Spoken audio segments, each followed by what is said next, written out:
বিশিষ্ট Islamic scholar Abu তাহা ভাইয়ের আগমন, শেরনগরের পক্ষ থেকে, বেলকুচির পক্ষ থেকে, মা বোনদের পক্ষ থেকে, সিরাজগঞ্জ জেলার পক্ষ থেকে, যুবকদের পক্ষ থেকে, সোহেল ভাইয়ের পক্ষ থেকে, সকল দল আর মত সকলের পক্ষ থেকে আবু তাহা ভাইয়ের আগমন, এলাকাবাসীর পক্ষ থেকে বিশিষ্ট বক্তা মহোদয়ের আগমন, যুবকদের পক্ষ থেকে, বৃদ্ধদের পক্ষ থেকে, মা বোনদের পক্ষ থেকে, ছোট্ট সোনামণিদের পক্ষ থেকে আদনান ভাইয়ের আগমন, শুভেচ্ছায় স্বাগতম।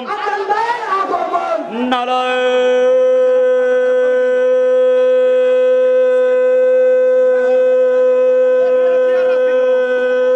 তাকবীর, নারায়ে তাকবীর।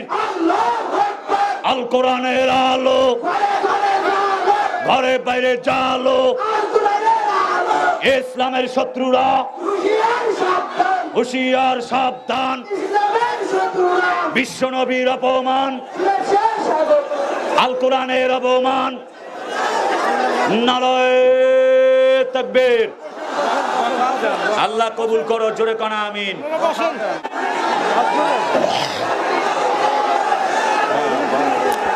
হাজার হাজার মোবাইল দি আল্লাহ।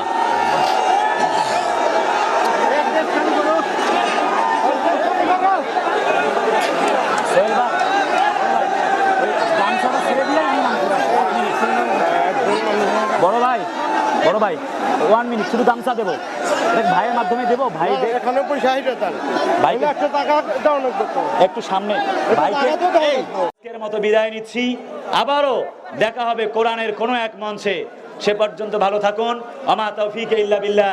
আসসালামু আলাইকুম ওয়া রাহমাতুল্লাহি ওয়া বারাকাতুহু।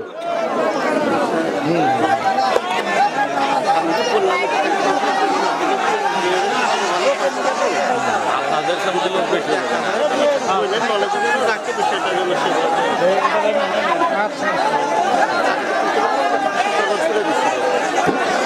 স্টেজে যারা আছেন সবাই নামেন, স্টেজে যারা আছেন সবাই নামেন, স্টেজ ফাঁকা করেন, এই মঞ্চ ফাঁকা করেন, সবাই নামেন, এই সবাই নামেন, সবাই নামেন,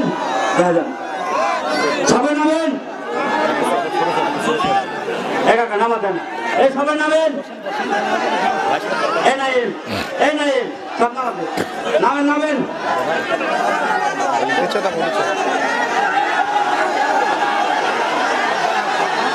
নিচে নামাও, নিচে নিচে নিচে, আরো নিচে, আরো নিচে। এইটা মূল নয়, খোলা যাবে না তো। আমার তো এই দুইটা তো টানতে হবে, এই দুইটা আমার উঠান, জায়গা দাও, সব খুলে যাবে। ওই মিডিয়া সবাই এসেছে, একটু অনুরোধ করেছে এরা সবাই যে একটু রেকর্ড নিবে। তো আর অসুবিধা করাবে, ঠিক আছে।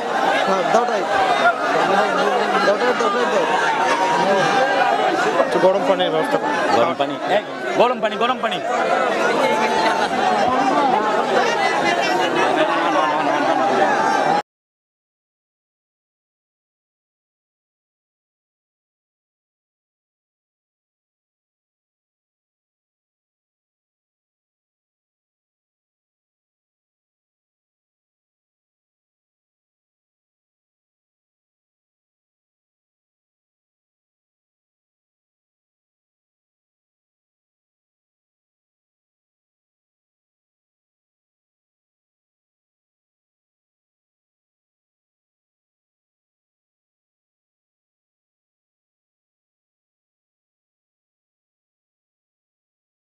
السلام عليكم ورحمة الله وبركاته. السلام عليكم ورحمة الله.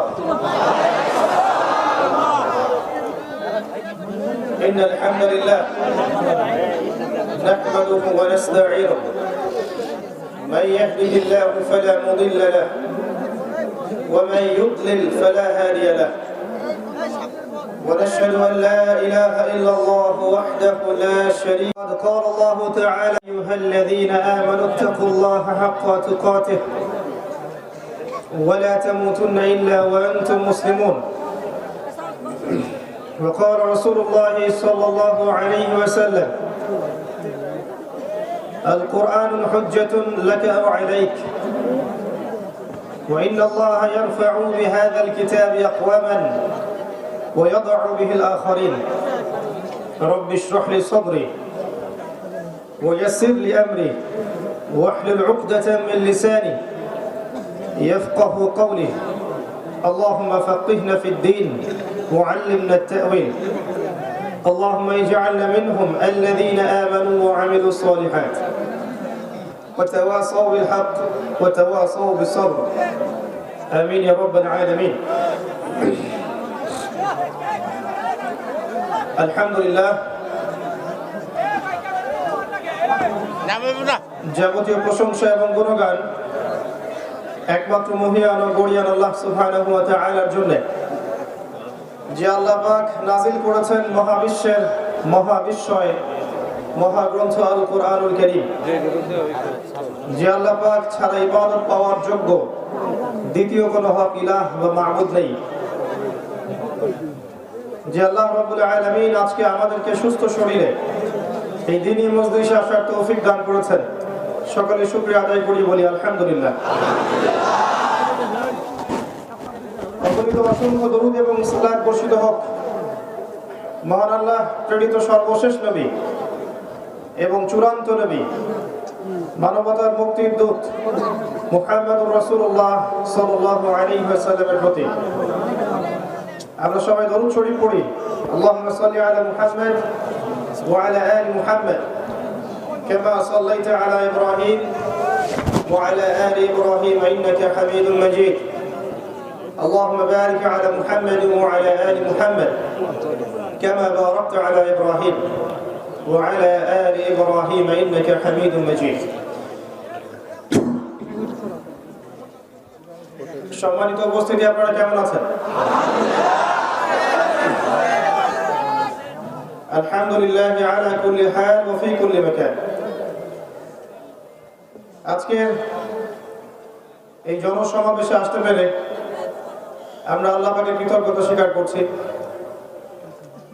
যারা উপস্থিত হয়েছেন তাদের মাঝে যারা দ্বীন শেখার এবং জানার নিয়তে এসেছেন, আমরা দোয়া করছি আল্লাহ পাক তাদের নেক হায়াত এবং হালাল রিজিককে প্রশস্ত করুন, আমিন।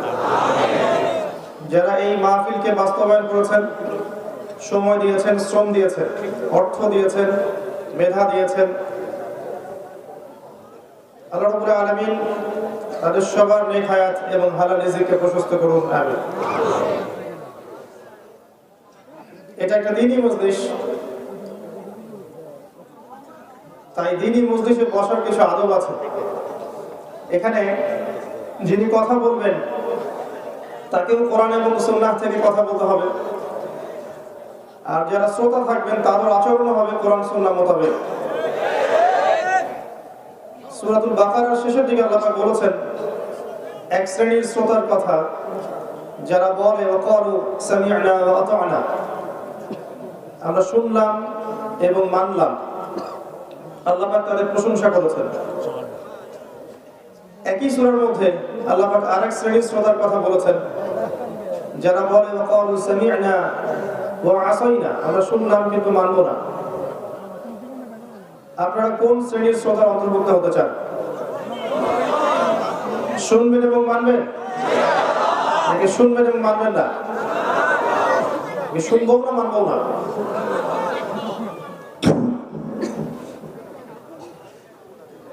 এ বিষয়ে কোনো সন্দেহ নেই যে এই মজলিসটা আল্লাহ এবং তার রাসূলের মজলিস, তাই নয় কি? এই মজলিসের চারপাশে এই মুহূর্তে আল্লাহ পাকের অসংখ্য ফেরেশতা আছেন, যারা এই পুরো জায়গাটাকে ঘিরে রেখেছেন।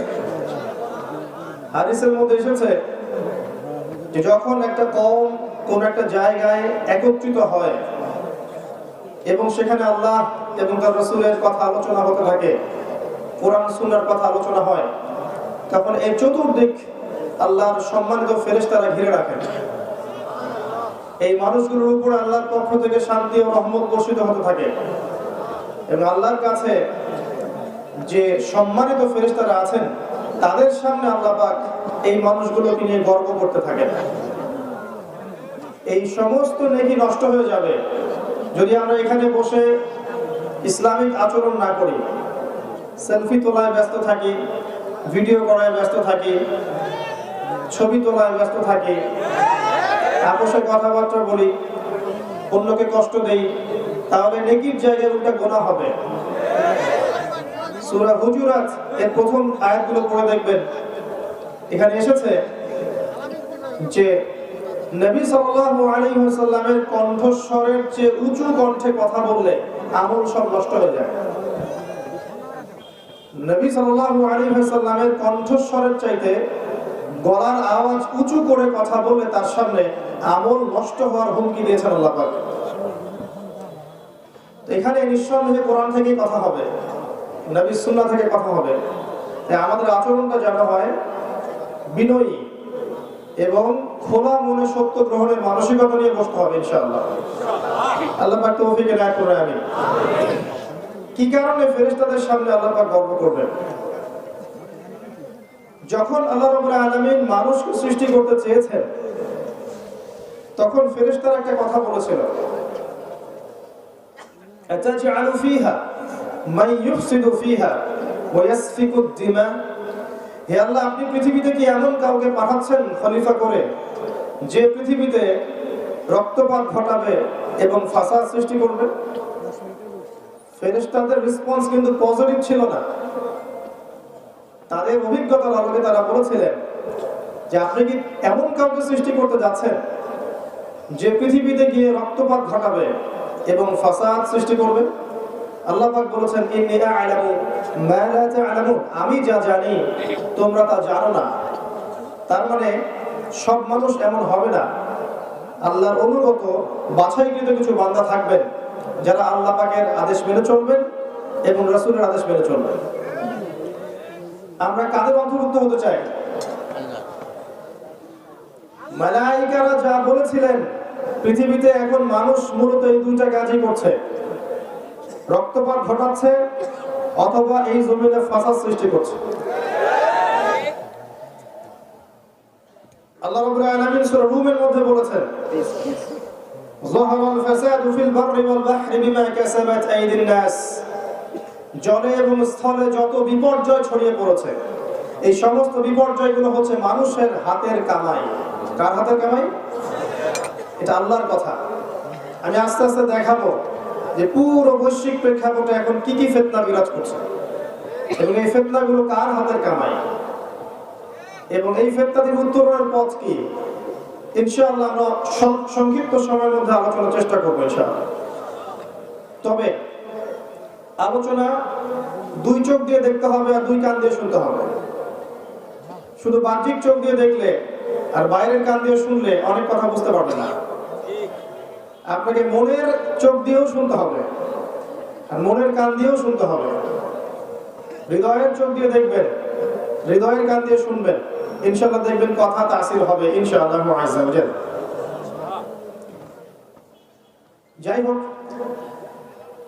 আল্লাহ রাব্বুল আলামিন প্রথমে একা ছিলেন, শুধু আল্লাহ পাক ছিলেন আর কিছু ছিল না। এটাকে বিশ্বাস করেন? নাকি বিশ্বাস করেন যে পুরো মহাবিশ্ব বিগ ব্যাং থেকে সৃষ্টি হয়েছে? মহাবিশ্ব যে বিগ ব্যাং থেকে সৃষ্টি হয়েছে এটা সত্য। আল্লাহ পাক কোরআনে এটা বলেছেন।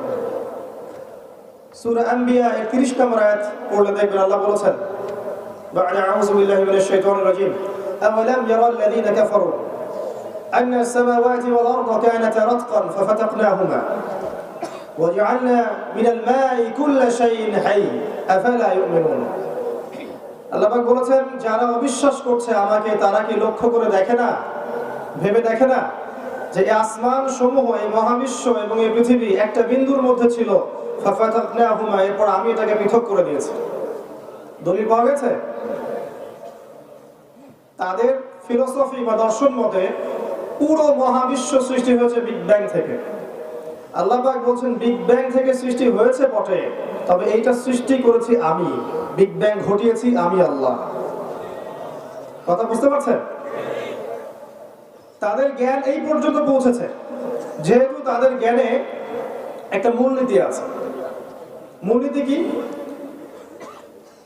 পরীক্ষা নিরীক্ষা, যুক্তি, বিজ্ঞান, দর্শন, পর্যবেক্ষণ, এর মধ্য দিয়ে যে তথ্য উপাত্ত পাওয়া যাবে এটাই হচ্ছে জ্ঞান। এটা হচ্ছে জ্ঞানতাত্ত্বিক সংজ্ঞা পশ্চিমাদের। তাদের সংজ্ঞা হচ্ছে পরীক্ষা নিরীক্ষা, যুক্তি, দর্শন, বিজ্ঞান, এগুলোর সিঁড়ি পেরিয়ে যে তথ্য উপাত্ত আমাদের কাছে আসবে শুধুমাত্র সেটাই বিশ্বাসযোগ্য, এটাই জ্ঞান, আর জ্ঞানের কোনো অস্তিত্ব নেই। এই কারণেই আপনার জ্ঞানের যে মূলনীতিগুলো আছে, ইমানের যে পিলারগুলো আছে, যেমন আল্লাহে বিশ্বাস, ফেরেশতা মণ্ডলীতে বিশ্বাস, পূর্বের সমস্ত আসমানি কিতাবে বিশ্বাস, সমস্ত নবী রাসূলগণে বিশ্বাস, পরকালের জীবনে বিশ্বাস, মৃত্যু, কবরের আযাব, কবরের প্রশ্নোত্তর, কিয়ামতের মাঠ, জান্নাত, জাহান্নাম, মিজান, পুলসিরাত, আত্মা বা রূহ, স্বপ্ন, এইসব বিষয়গুলোকে আপনি ল্যাবরেটরিতে বসে পরীক্ষা নিরীক্ষা, যুক্তি, দর্শন, বিজ্ঞান দিয়ে প্রমাণ করতে পারবেন না। এই কারণেই তাদের মতে এগুলোর কোনো অস্তিত্ব নাই। আমার কথা কি বোঝা যায়? এটা হচ্ছে জ্ঞানতাত্ত্বিক এপিস্টিমোলজি বা জ্ঞান তত্ত্ব। তাদের জ্ঞান তত্ত্ব মতে যতক্ষণ পর্যন্ত আপনি এইসব সিঁড়ি বেয়ে উতরে আসতে পারবেন না, ততক্ষণ সেটাকে তারা গ্রহণ করবে না। এই কারণে তারা বলবে আল্লাহকে দেখা যায় না, বিশ্বাস কেন করবো? ফেরেশতাদেরকে কখনো দেখিনি, কেন বিশ্বাস করবো? জিন জাতি কখনো দেখেছেন, কেন বিশ্বাস করবেন? রূহ, আত্মা দেখেছেন? স্বপ্ন, সত্য স্বপ্ন আল্লাহর পক্ষ থেকে মানুষ দেখে না, বিশ্বাস করেছেন, তারা বিশ্বাস করবে না। মিজান, পুলসিরাত, কবরের আযাব, কবরের প্রশ্নোত্তর, জান্নাত, জাহান্নাম, বিশ্বাস করবেন? এগুলোকে আপনি পরীক্ষা নিরীক্ষা, যুক্তি, দর্শন, বিজ্ঞান দিয়ে প্রমাণ করতে পারবেন না। এই কারণে পশ্চিমা এপিস্টেমোলজি অনুযায়ী ইসলামের এই বিষয়গুলো হচ্ছে মৌলবাদ। কথা কি বুঝতে পারছেন? যখন আপনি এই বিষয়গুলোকে বিশ্বাস করবেন তখন তারা আপনাকে একটা তকমা লাগিয়ে দিবে, এটা হচ্ছে মৌলবাদী কনসেপ্ট, ফান্ডামেন্টাল কনসেপ্ট। আর আল্লাহ পাক বলছেন যেটা, আলিফ লাম মিম, এই বই প্রথমে আছে, যালিকাল কিতাব লা রাইবা ফিহি হুদাল লিল মুত্তাকিন, এই বইটা মুত্তাকিদের জন্য হেদায়েত, এই বইয়ের মধ্যে কোনো সন্দেহ নাই। কারা মুত্তাকি? এক নাম্বার কোয়ালিফিকেশন হচ্ছে আল্লাযীনা ইউমিনুনা বিল গায়ব, যারা অদৃশ্যে বিশ্বাস করে। মুত্তাকি কারা? যারা অদৃশ্যে বিশ্বাস করে। আল্লাহ অদৃশ্য, বিশ্বাস করেন? মালায়েকা দেখেছেন? বিশ্বাস করেন? পূর্বের সমস্ত আসমানি কিতাব দেখেছেন? দেখেন নাই। অনেক মুসলিম তো কোরআনও দেখে নাই। এমন অনেক মুসলিম আছে যারা কোরআনও দেখেনি, জীবনে কয়েকবার দেখেছে হয়তো। বাবা মারা যাওয়ার সময় 40-60 দিন, গুলখানির দিন, ব্যাস, দ্যাটস অল। এই কোরআন তার ঘরে পড়ে আছে। আগের নবী রাসূলদেরকে দেখেছেন? এমনকি আমরা আমাদের নবী মুহাম্মদ সাল্লাল্লাহু আলাইহি ওয়াসাল্লামকেও দেখিনি। রূহ বা আত্মাকে ব্যাখ্যা করতে পারবেন? স্বপ্নকে ব্যাখ্যা করতে পারবেন? কবরের আযাব ব্যাখ্যা করতে পারবেন? কবরের প্রশ্নোত্তর ব্যাখ্যা করতে পারবেন? মালাকুল মউত জান নিয়ে যায়, রূহটা নিয়ে যায়, ব্যাখ্যা করতে পারবেন? পারবেন না। মানুষ মারা গেলে রূহ যখন নিয়ে যায়, হয় ইল্লিনে যাবে না হলে সিজ্জিনে যাবে। এই ইল্লিন আর সিজ্জিন ব্যাখ্যা করতে পারবেন? কিয়ামতের মাঠে আমলনামা ছুঁড়ে দেওয়া হবে, এই আমলনামা ব্যাখ্যা করতে পারবেন? পুলসিরাত ব্যাখ্যা করতে পারবেন? মিজান ব্যাখ্যা করতে পারবেন? পারবেন না। তাহলে ওদের দর্শন অনুযায়ী এগুলোর কোনো ভিত্তি নাই। কিন্তু আপনাকে যদি জান্নাতে যেতে হয়, মুসলিম হতে হয়, মুমিন হতে হয়, তাহলে অবশ্যই এই গায়েবের পিলারে বিশ্বাস করতেই হবে। তার মানে আপনাকে এই সেন্সে মৌলবাদী হতেই হচ্ছে, না হলে আপনার ঈমান থাকবে না। এই জ্ঞানতাত্ত্বিক দর্শনের কারণে অনেক সমস্যা হয়ে গেছে। আমরা পড়াশোনা করছি অনেক কিছুই, এর মধ্যে এই শিরকি আকীদা ঢুকে গেছে। যতক্ষণ পর্যন্ত আপনি এগুলোকে ল্যাবে প্রমাণ করছেন না, ততক্ষণ বিশ্বাস করছেন না। আমেরিকান সংস্থা নাসা যদি বলে যে পৃথিবী থেকে লক্ষ কোটি আলোকবর্ষ দূরে একটা গ্রহের সন্ধান পাওয়া গেছে, যে গ্রহের মধ্যে সোনা আছে, হীরা আছে, জহরত আছে, নদী আছে, দুধের, মধুর, পানির, শারাবের হুরেন ঈন আছে, ডাগর ডাগর চোখওয়ালা। অন্য ক্রিয়েচার আছে, সেখানকার মাটিগুলো মিশকাম্বরের তৈরি। ওরা যদি বলে আজকেই, আগামীকাল দেখবেন বিশ্ববাসী বিশ্বাস করবে। আল্লাহ পাক এই কথা কোরআনে বলেছেন, বিভিন্ন জায়গায় জান্নাতের কথা বলেছেন।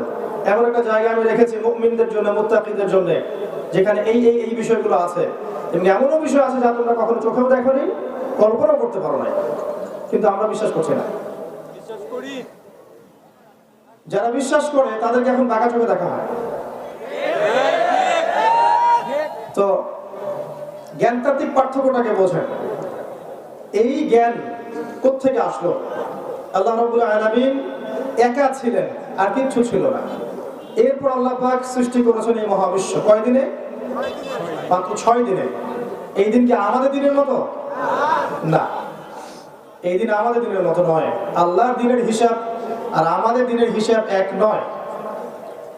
আমাদের পৃথিবীর দিনের হিসাব কম বেশ হয়ে যাবে যদি আল্লাহ পাক শুধু একবার বলেন পৃথিবীকে যে গতিতে ঘুরছো, এই গতির চেয়ে একটু কম গতিতে ঘোরো, বা এর চেয়ে একটু বেশি গতিতে ঘোরো।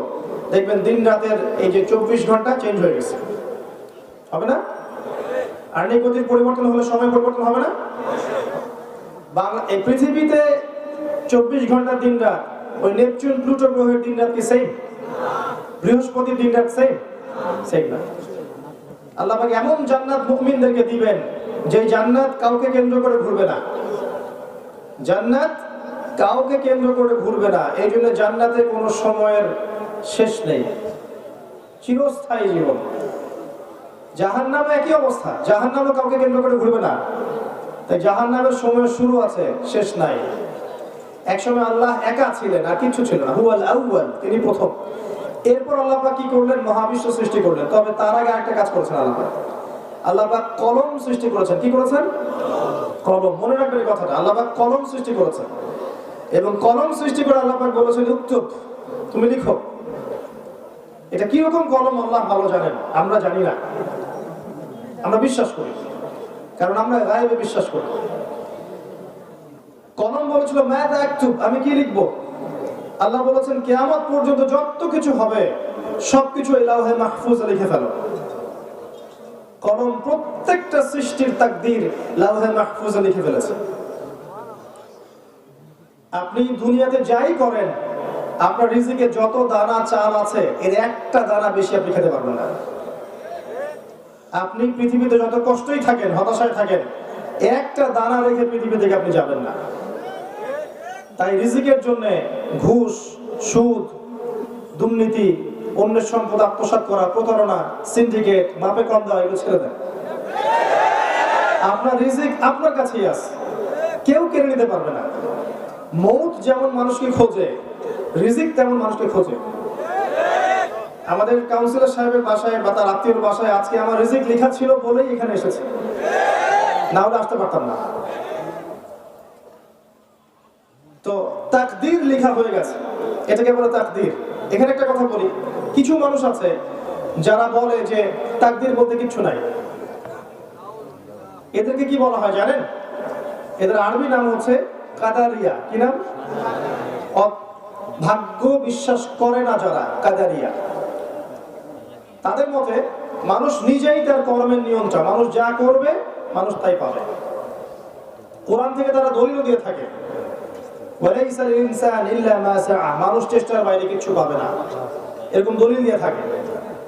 নবী সাল্লাল্লাহু আলাইহি ওয়াসাল্লাম বলেছেন, যারা তাকদীরে বিশ্বাস করে না তারা অসুস্থ হলে দেখতে যাবে না, এবং তারা ইন্তেকাল করলে জানাজায় শরীক হবে না। আরেক শ্রেণী আছে তাকদীরকে টোটালি মানে অন্ধের মতো বিশ্বাস করে, কর্মের স্বাধীনতায় বিশ্বাস করে না।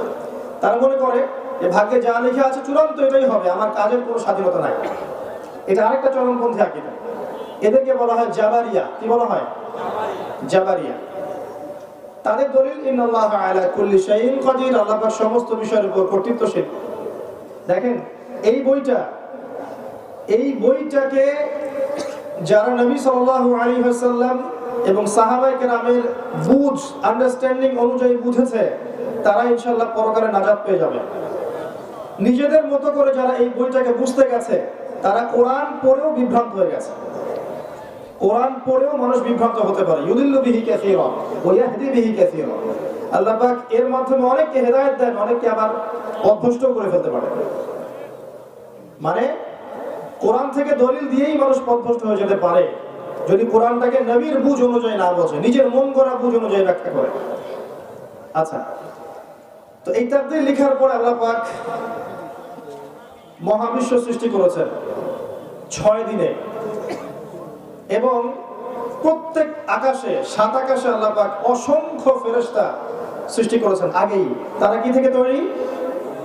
নূর থেকে তৈরি। মনে রাখবে, তারা নূর থেকে তৈরি। তারপরে আমরা বুঝতে পারছি যে মহাকালে এমন সময় চলে গেছে যখন মানুষের কোনো অস্তিত্ব ছিল না। ঠিক আছে, কথা ঠিক? আচ্ছা, এই কথা আল্লাহ পাক সূরা দাহরের মধ্যে বলেছেন, হাল আতা আলাল ইনসান হিনুন মিনাদ দাহর লাম ইয়াকুন শাইআন মাযকুরা। মানুষের উপরে এমন সময় অতিবাহিত হয়েছে যে মানুষ কোনো আলোচ্য বিষয়ই ছিল না এই মহাবিশ্বে। এই কথাটা আমি আপনাকে বলতে চাচ্ছি এতগুলো বড় ভূমিকা করে, যে মানুষ এখন পৃথিবীতে যা করছে, রক্তপাত ঘটাচ্ছে, ফাসাদ সৃষ্টি করছে, আল্লাহ দ্রোহী আচরণ করছে, আল্লাহকে অবজ্ঞা করছে, রাসূলকে অমান্য করছে, নামাজ পড়ছে না, যাকাত দিচ্ছে না, যা ইচ্ছা তাই করছে, স্বৈরাচারী আচরণ করছে, ঘুষ খাচ্ছে, সুদ খাচ্ছে, জেনা করছে, ব্যভিচার করছে, অন্যের সম্পদ আত্মসাৎ করছে, হত্যা করছে, রাহাজানি করছে, চুরি করছে, ডাকাতি করছে। এগুলো মানুষ করছে না? মানুষের আচরণ দেখে মনে হচ্ছে পৃথিবীতে যে পৃথিবীতে মানুষই সব, আর কিছু নাই। কিন্তু আল্লাহ পাক কোরআনে বলছেন এমন সময় চলে গেছে তোমাদের উপরে যে তোমরা কোনো আলোচ্য বিষয় ছিলে না। নিজের অবস্থান কত ক্ষুদ্র বুঝতে পারছেন? এই মহাবিশ্বে আমাদের অবস্থান কত ক্ষুদ্র। এই বিশাল মহাবিশ্বের ছোট্ট একটা গ্রহে, ছোট্ট একটা জায়গায় আমরা বাস করছি। আর সেই মানুষের অহংকার, উদ্ধত আচরণ দেখলে মনে হয় যে মানুষই সব, এর বাইরে কিছু নাই। আল্লাহ পাক এই মানুষদের সম্পর্কে কি বলেছেন শোনেন। আল্লাহ পাক সূরাতুল আ'রাফের 189 নম্বর আয়াতে বলেছেন, 179 নম্বর আয়াতে বলেছেন, ওয়ালাকাদ যারা'না লিজাহান্নামা কাসীরাম মিনাল জিন্নি ওয়াল ইনস। আমি প্রচুর জিন আর মানুষকে দিয়ে জাহান্নামকে পূর্ণ করব। লাহুম কুলুবুন লা ইয়াফকাহুনা বিহা, যাদের হৃদয় ছিল উপলব্ধি করত না। ওয়া লাহুম আযানুন লা ইয়াসমাউনা বিহা, যাদের কান ছিল শুনতো না। ওয়া লাহুম আ'য়ুনুন লা ইউবসিরুনা বিহা, যাদের চোখ ছিল দেখতো না। উলাইকা কাল আনআম, এরা ছিল গবাদি পশুর মতো। বাল হুম আদাল, বরং তার চাইতে নিকৃষ্ট। ওয়া উলাইকা হুমুল গাফিলুন, এবং তারা ছিল গাফিল সম্প্রদায়। আল্লাহ পাক এখানে বলেছেন অগণিত অসংখ্য মানুষকে দিয়ে আল্লাহ পাক জাহান্নাম পূর্ণ করবেন। অপরাধ, চোখ ছিল দেখতো না, কান ছিল শুনতো না, হৃদয় দিয়েছিলাম উপলব্ধি করতো না। আপনি বাইরের চোখ দিয়ে দেখেন না, এই চোখ দিয়ে দেখেন না, এই কান দিয়ে শোনেন না, তাহলে আল্লাহ পাক কোন চোখ আর কোন কানের কথা বললেন বলেন? নিঃসন্দেহে আমাদের হৃদয়ের একটা চোখ আছে না, হৃদয়ের একটা কান আছে না। যারা আল্লাহ দ্রোহী হয়ে যায় তাদের হৃদয়ের চোখ অন্ধ হয়ে যায়, হৃদয়ের কান বধির হয়ে যায়। আর যারা আল্লাহওয়ালা মানুষ তাদের হৃদয়ের চোখ খুলে যায়, হৃদয়ের কান খুলে যায়, সেখানে আল্লাহর নূর আসে, তারা ওই নূর দিয়ে বিশ্বকে দেখতে পারে। আল্লাহ পাক এরপরে গিয়ে আদম আলাইহিস সালামকে সৃষ্টি করেছেন কি হিসেবে? খলিফা হিসেবে। কি হিসেবে? খলিফা কাকে বলে? যিনি কাপড় সেলাই করেন, তাই? বিসমিল্লাহ। আল্লাহ রাব্বুল আলামিন বলেছেন ওয়াইজ ক্বালা রাব্বুকা লিল মালায়েকা ইন্নী জাইলুন ফিল আরদি খলিফা। স্মরণ করো নবী সেই সময়ের কথা যখন আমি তোমার রব ফেরেশতাদেরকে বলেছিলেন যে নিশ্চয়ই আমি পৃথিবীতে খলিফা পাঠাতে চাই। এই খলিফা শব্দের ব্যাখ্যা কি? প্রতিনিধি। আল্লাহ পাক কোরআনের মধ্যে, এই বইয়ের মধ্যে আদম আলাইহিস সালাম বাদ দিয়ে আরো একজন নবীকে খলিফা বলেছেন। তিনি কে? মাশাআল্লাহ, জি, দাউদ আলাইহিস সালাম। দাউদ আলাইহিস সালামকে আল্লাহ পাক খলিফা বলেছেন। এবার শুনেন, আল্লাহ পাক বলেছেন সূরা সাদের মধ্যে, ইয়া দাউদ, হে দাউদ, ইন্না জাআলনাকা খলিফাতান ফিল আরদ, আমরা তোমাকে বা আমি তোমাকে পৃথিবীতে খলিফা করেছি। এবার শুনেন খলিফার কাজ কি। তোমাকে খলিফা করেছি, তারপর আয়াত আছে ফাহকুম বাইনান নাসি বিল হক।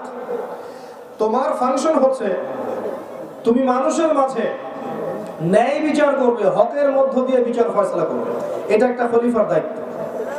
আল্লাহর খলিফা যে তার দায়িত্ব হচ্ছে ন্যায়ের মানদণ্ডে মানুষের মাঝে বিচার ফয়সালা করবে।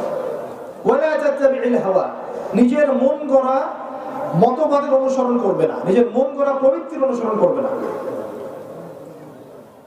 নিশ্চয়ই যারা নিজের মন গড়া প্রবৃত্তির অনুসরণ করে তারা আল্লাহর সরল পথ থেকে বিচ্যুত হয়ে যায়। আয়াতগুলো পড়ে দেখবেন। এখানে আমরা খলিফার ফাংশন বুঝতে পারলাম। খলিফার ফাংশন কি? হকের মানদণ্ডে মানুষের মাঝখানে বিচার ফয়সালা করবেন। এখন হকটা কি? হকটা কি আমার মস্তিষ্ক প্রসূত কোনো দর্শন, আমার মস্তিষ্ক প্রসূত কোনো তত্ত্ব, কোনো থিওরি? এগুলো কি হকের মানদণ্ড?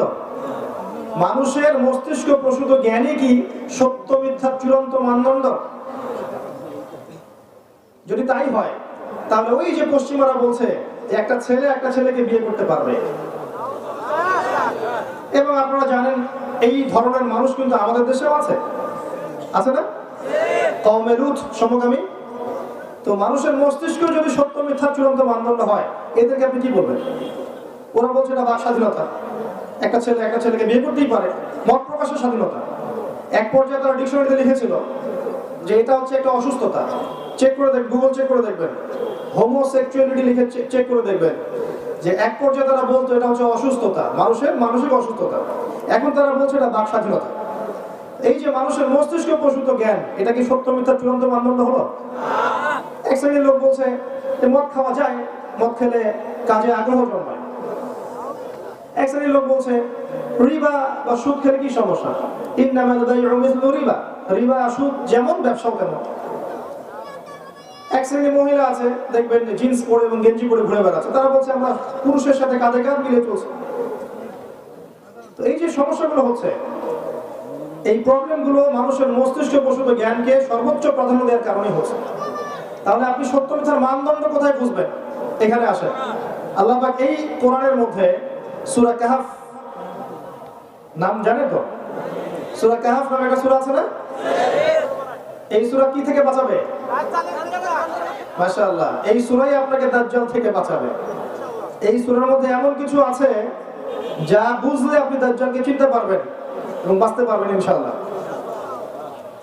এই সূরা কাহফের মধ্যে 29 নম্বর আয়াতে আল্লাহ পাক বলেছেন ওয়াকুলিল হাক্কু মির রাব্বিকুম। খুব ভালো করে শুনেন, ওয়াকুলিল হাক্কু মির রাব্বিকুম, সত্য ন্যায় বা ন্যায় অন্যায়ের মানদণ্ড তোমার রবের পক্ষ থেকে নাজিল হয়। ফামান শাআ ফালইউমিন ওয়া মান শাআ ফালইয়াকফুর, যার ইচ্ছা হয় সে ঈমান নিয়ে আসুক, যার ইচ্ছা হয় সে অস্বীকার করুক। আল্লাহ পাক ফোর্স করবেন না, আল্লাহ পাক চাপ দিবেন? কখনো চাপ দিবেন না। ওয়া হাদাইনাহুন নাজদাইন, আমি পথ দেখিয়েছি দুইটা, ইম্মা শাকিরা ওয়া ইম্মা কাফুরা, ইচ্ছা হলে কৃতজ্ঞ হও, ইচ্ছা হলে অকৃতজ্ঞ হও। আল্লাহ পাক পরকালে দেখে নেবেন। ইন্না আ'তাদনা লিয-যালিমিনা নারা, আমি জালেমদের জন্য আগুন প্রস্তুত করে রেখেছি। এই সূরার 29 নম্বর আয়াতে আল্লাহ পাক বলছেন যে হক সেটাই যেটা আপনার রবের পক্ষ থেকে নাজিল হয়। এখন বলেন, আপনার রবের পক্ষ থেকে কি নাজিল হয়েছে? যখন তাওরাত নাজিল হয়েছিল নবী মুসা আলাইহিস সালামের কাছে, ওই তাওরাতই ছিল তখন সত্য মিথ্যার একমাত্র মানদণ্ড। যারা ওই তাওরাতের প্রতি ঈমান এনেছিল, সত্য মিথ্যার একমাত্র মানদণ্ড। তারপর যখন ইনজিল এসেছে, ইনজিলই ছিল সত্য মিথ্যা কি একমাত্র মানদণ্ড। এখন আপনার কাছে কি আছে? এবং এর ব্যাখ্যায় হাদিস আছে না? তারাকতু ফিকুম আমরাইন, রেখে গেলাম দুইটা বস্তু, লান তাদিল্লু মা তামাসসাকতুম বিহিমা, তোমরা কখনো পথভ্রষ্ট হবে না যতদিন পর্যন্ত এই দুটাকে আঁকড়ে ধরে থাকবে। একটা আল্লাহর কিতাব, একটা কি তার নবীর সুন্নাহ। আপনার কাছে এই দুটো আছে, কিয়ামত পর্যন্ত আর কোনো কিতাব আসবে? আর কোন নবী আসবে? কিয়ামত পর্যন্ত কি আল্লাহ পাক আবার কোন শরীয়ত পাঠাবেন, নাকি এগুলো উঠিয়ে নেবেন? না এগুলো কিয়ামত পর্যন্ত থাকবে? কোনটা? আর এই কোরআন, এই হাদিস, এই ইসলাম, এটা কি নির্দিষ্ট একটা গোত্রের জন্য, একটা রাষ্ট্রের জন্য, একটা সম্প্রদায়ের জন্য, না সারা বিশ্বের সকল মানুষের জন্য? তার মানে আমরা বুঝতে পারলাম ইসলাম, কোরআন এবং হাদিস এগুলো কিয়ামত পর্যন্ত থাকবেই, এবং এটা নির্দিষ্ট কোনো ভাষা, রক্ত, রং, বর্ণ, গোত্র, দেশের জন্য সীমাবদ্ধ নয়। এটা সারা বিশ্বের সকল মানুষের জন্য প্রযোজ্য, এবং কিয়ামত পর্যন্ত সত্য মিথ্যা ন্যায় অন্যায়ের অন্য কোনো মানদণ্ড আছে? এটা কি বিশ্বাস করেন? আচ্ছা, এবার বলেন, প্রচলিত কোনো বিষয় যদি কোরআন এবং সুন্নাহর সাথে মিলে যায় আপনি কি নেবেন? কথা বুঝতে পারেন নাই? প্রচলিত অনেক কিছু চলছে এই বিশ্বে, এগুলো যদি কোরআন সুন্নাহর সাথে মেলে আপনি কি নেবেন না? আর এই বিশ্বে যা কিছু চলছে এর প্রত্যেকটা বিষয় যদি কোরআন সুন্নাহর সাথে না মেলে আপনি কি নেবেন? কথা কি বুঝতে পারছেন? কথা তো বললেন নিব না, সত্যি কি তাই? পারবেন? যা চলছে সমাজে, বিশ্বে, এর প্রতিটা বিষয়ও যদি কোরআন সুন্নাহর সাথে না মেলে আপনি কি করবেন? আপনি কোনটা মানবেন? কোরআন এবং হাদিস মানবেন নাকি চলমান দর্শনগুলোর সাথে আপোষ করবেন? এখানেই পার্থক্য। এই বিষয়টা কেউ স্বীকার করে আত্মসমর্পণ করে মুসলিম হয়ে গেছে, কেউ অস্বীকার করে কাফের হয়ে গেছে, কেউ বা মনে অস্বীকার করেছে, মুখে মুখে বিশ্বাস করেছে, এই কাজ করে মুনাফিক হয়ে গেছে। কথা বুঝতে পারেন? এবার আসেন, এবার আল্লাহ পাক আদম আলাইহিস সালামকে সৃষ্টি করলেন।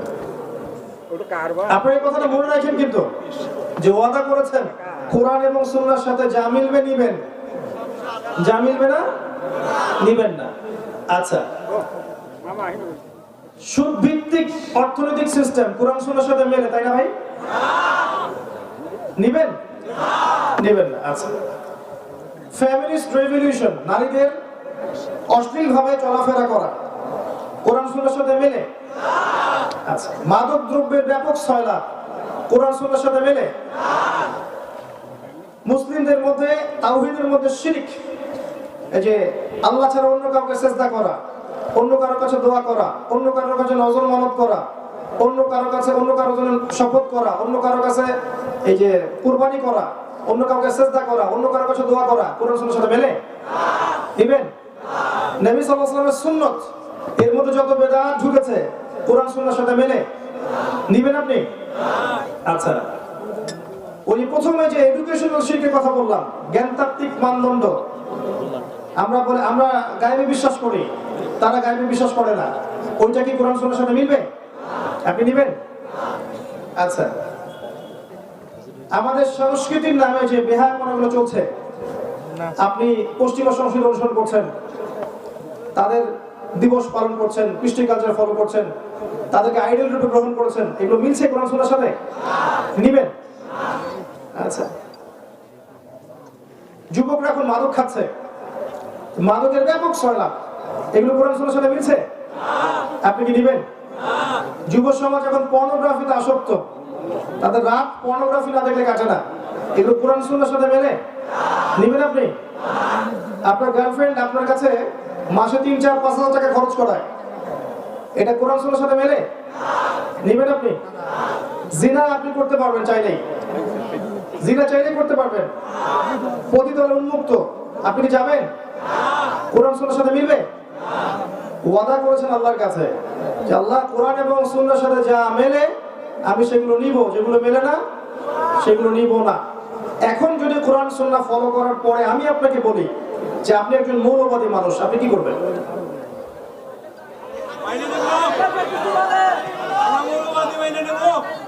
শব্দটার ব্যাখ্যা শোনেন, কোন একটা বিষয়ের মৌলিক বিষয়গুলো যারা মেনে চলে তাদেরকে ফান্ডামেন্টালিস্ট বলা হয়। একটা আদর্শ, একটা দর্শনের, একটা ধর্মের মৌলিক বিষয়গুলো যারা মেনে চলে তাদেরকে ফান্ডামেন্টালিস্ট বলা হয়। একটা ধর্মের মৌলিক বিষয়গুলো, নামাজ, রোজা, হজ, যাকাত, এগুলো যদি না মানে কেউ, সে কি মুসলিম হতে পারবে? এই শব্দটা খারাপ? কখনো খারাপ না, শব্দটা তো ভালো শব্দ, অবশ্যই আপনাকে এটা বলতেই হবে, না হলে তো আপনি মুসলিম হতে পারছেন না। হ্যাঁ, একটা বিষয় খারাপ, সেটা কি? জোর করে নিজের আদর্শ অন্যের উপর চাপিয়ে দেয়, এটা খারাপ না? ইসলাম কি কখনো জোর করে অন্য কারো উপর আদর্শ চাপিয়ে দিয়েছে? এই যে পৃথিবীতে, এবার দেখেন, আসেন বিশ্বের দিকে, এই যে পৃথিবীর বিভিন্ন দেশে পাখির মতো মুসলিমদেরকে হত্যা করা হয়েছে এবং হচ্ছে, যারা হত্যা করছে তাদের এগেনস্টে কি ইসলাম মুসলিমরা জোর করে ইসলাম চাপিয়ে দেওয়ার চেষ্টা করেছে? ইরাকের দিকে তাকান, ইরানের দিকে তাকান, ইয়েমেনের দিকে তাকান, প্যালেস্টাইনে তাকান, আফগানিস্তান, এই যে আপনার কাশ্মীর, এই যে আপনার এটা কি বলে মিয়ানমার, উইঘুর, প্রত্যেকটা কন্টিনেন্টে তাকান। যাদেরকে মেরে ফেলা হচ্ছে এরা কি অমুসলিম না বেশিরভাগই মুসলিম? মুসলিম মারা আছে, মুসলিম বোনরা আছে, আমাদের ভাইরা আছে এবং ছোট ছোট বাচ্চারা আছে। এরা কি জোর করে ইসলাম চাপিয়ে দেওয়ার চেষ্টা করেছে? এরা কি জোর করে ইসলাম চাপিয়ে দেওয়ার চেষ্টা করেছে? ইসলামের পুরো ইতিহাস পড়ে দেখেন, একদম আবু বকর সিদ্দিক রাদিয়াল্লাহু আনহুর যুগ থেকে ওমর, ওসমান, আলী রাদিয়াল্লাহু আনহুম, উমাইয়া খেলাফত, আব্বাসীয় খেলাফত, ফাতেমি খেলাফত, কর্ডোবার ইসলামী খেলাফত, এই যে মামলুক শাসন, মিশরের ফাতেমি খেলাফত, উসমানীয় খেলাফত, মুঘল, এই যে আফগান, প্রত্যেকটা কন্টিনেন্টের হিস্ট্রি পড়ে দেখেন, কেউ কি জোর করে ইসলাম চাপিয়ে দেওয়ার চেষ্টা করেছিল? ইসলাম কি তরবারির মাধ্যমে ছড়িয়েছে? কখনো না। ইসলামের সৌন্দর্য দেখে অনেক অমুসলিম ইসলাম কবুল করেছে, করে নাই? কিন্তু একটা রাষ্ট্র, মনে করেন বাংলাদেশ, এর সার্বভৌমত্বের দিকে যদি কেউ চোখ দেয়, বাঙালি কি চুপ করে বসে থাকবে? থাকবে কখনো? ঠিক সেভাবেই মদিনা রাষ্ট্রের সার্বভৌমত্বের দিকে যখন চোখ দিয়েছিল, রাসূল সাল্লাল্লাহু আলাইহি ওয়াসাল্লামকে বদরের যুদ্ধ করতে হয়েছে, করতে হয়নি? উহুদের যুদ্ধ করতে হয়েছে, খায়বারে যেতে হয়েছে, হুনাইনে যেতে হয়েছে। এটা একটা রাষ্ট্রের প্রতিরক্ষামূলক ব্যবস্থা। ওইটাকে যদি পশ্চিমারা এখন কালারিং করে দেখায় যে এর কারণে মুসলিমরা সন্ত্রাসী, ঠিক আছে কথাটা কি? পশ্চিম কালো ঠিক নাই, বরং তারা বিগত 100 বছরে এই বিশ্বে কোটি কোটি মানুষকে বোম মেরে হত্যা করেছে। ওদেরকে তো আমরা এই কথাগুলো বলতে পারি না। তো ইসলাম কখনো কারোর উপর জোর করে চাপিয়ে দেওয়া হয়নি। আল্লাহ পাক নিষেধ করেছেন, লা ইকরাহা ফিদ-দীন, দ্বীনের মধ্যে কোনো বাড়াবাড়ি আছে? কদ তাবায়্যানা রুশদু মিনাল গায়, সত্য মিথ্যা আলাদা হয়ে গেছে, আলাদা হয়ে যায়নি। যার ইচ্ছা হয় সে ইসলাম কবুল করে হেদায়েতের পথে আসবে, যার ইচ্ছা হয় না সে সেই অবস্থায় মৃত্যুবরণ করবে। আল্লাহ পাকের কিছু আসে যায়? আমরা কোরআন এবং সুন্নাহর মূলনীতিগুলো ফলো করব ইনশাআল্লাহ আজ্জা ওয়া জাল। এবং এই মূলনীতিগুলো ব্যক্তি পর্যায়ে আছে, আপনার পারিবারিক পর্যায়ে আছে, সোশ্যাল পর্যায়ে আছে, ওয়ার্ল্ড ওয়াইডও আছে। যার যেখানে সক্ষমতা সে সেখানে পালন করবে ইনশাআল্লাহ তাআলা। এবার আসেন, আল্লাহ পাক আদম আলাইহিস সালামকে যে সৃষ্টি করলেন, প্রথম তাকে কি করেছেন বলেন তো? কি করেছেন? নাম, জ্ঞান, শিক্ষা দিয়েছেন, তাই না? ওয়াল্লামা আদম আল আসমা কুল্লাহা, এই কুল্লাহা শব্দটা মনে রাখবেন। আল্লাহ নিজে বলেছেন, আমি আদমকে প্রতিটা বিষয়ের নাম শিক্ষা দিয়েছি। মহাবিশ্বের প্রতিটা বিষয়ের জ্ঞান আল্লাহ পাক আদম আলাইহিস সালামকে শিক্ষা দিয়েছেন। বলেন সুবহানাল্লাহ। এমন জ্ঞান শিক্ষা দিয়েছেন যেই জ্ঞান আল্লাহ পাক মালায়েকাদেরকেও শিক্ষা দেননি। যখন আদম আলাইহিস সালামকে বলতে বলা হলো নামগুলো বলে দাও, তিনি সব নাম বলে দিলেন। ফেরেশতাদেরকে জিজ্ঞাসা করা হলো বলে দাও, তারা বলতে পারলো না। তারা বললো যে অতটুকুই জানি যতটুকু আপনি শিখিয়েছেন। এরপর আল্লাহ পাক বললেন আদমকে সিজদা করো, তাই না? এরপর ফেরেশতা নূরের, ওই যে নূরের ফেরেশতা এই মাটির আদম সন্তানকে সিজদা করলো। সুবহানাল্লাহ।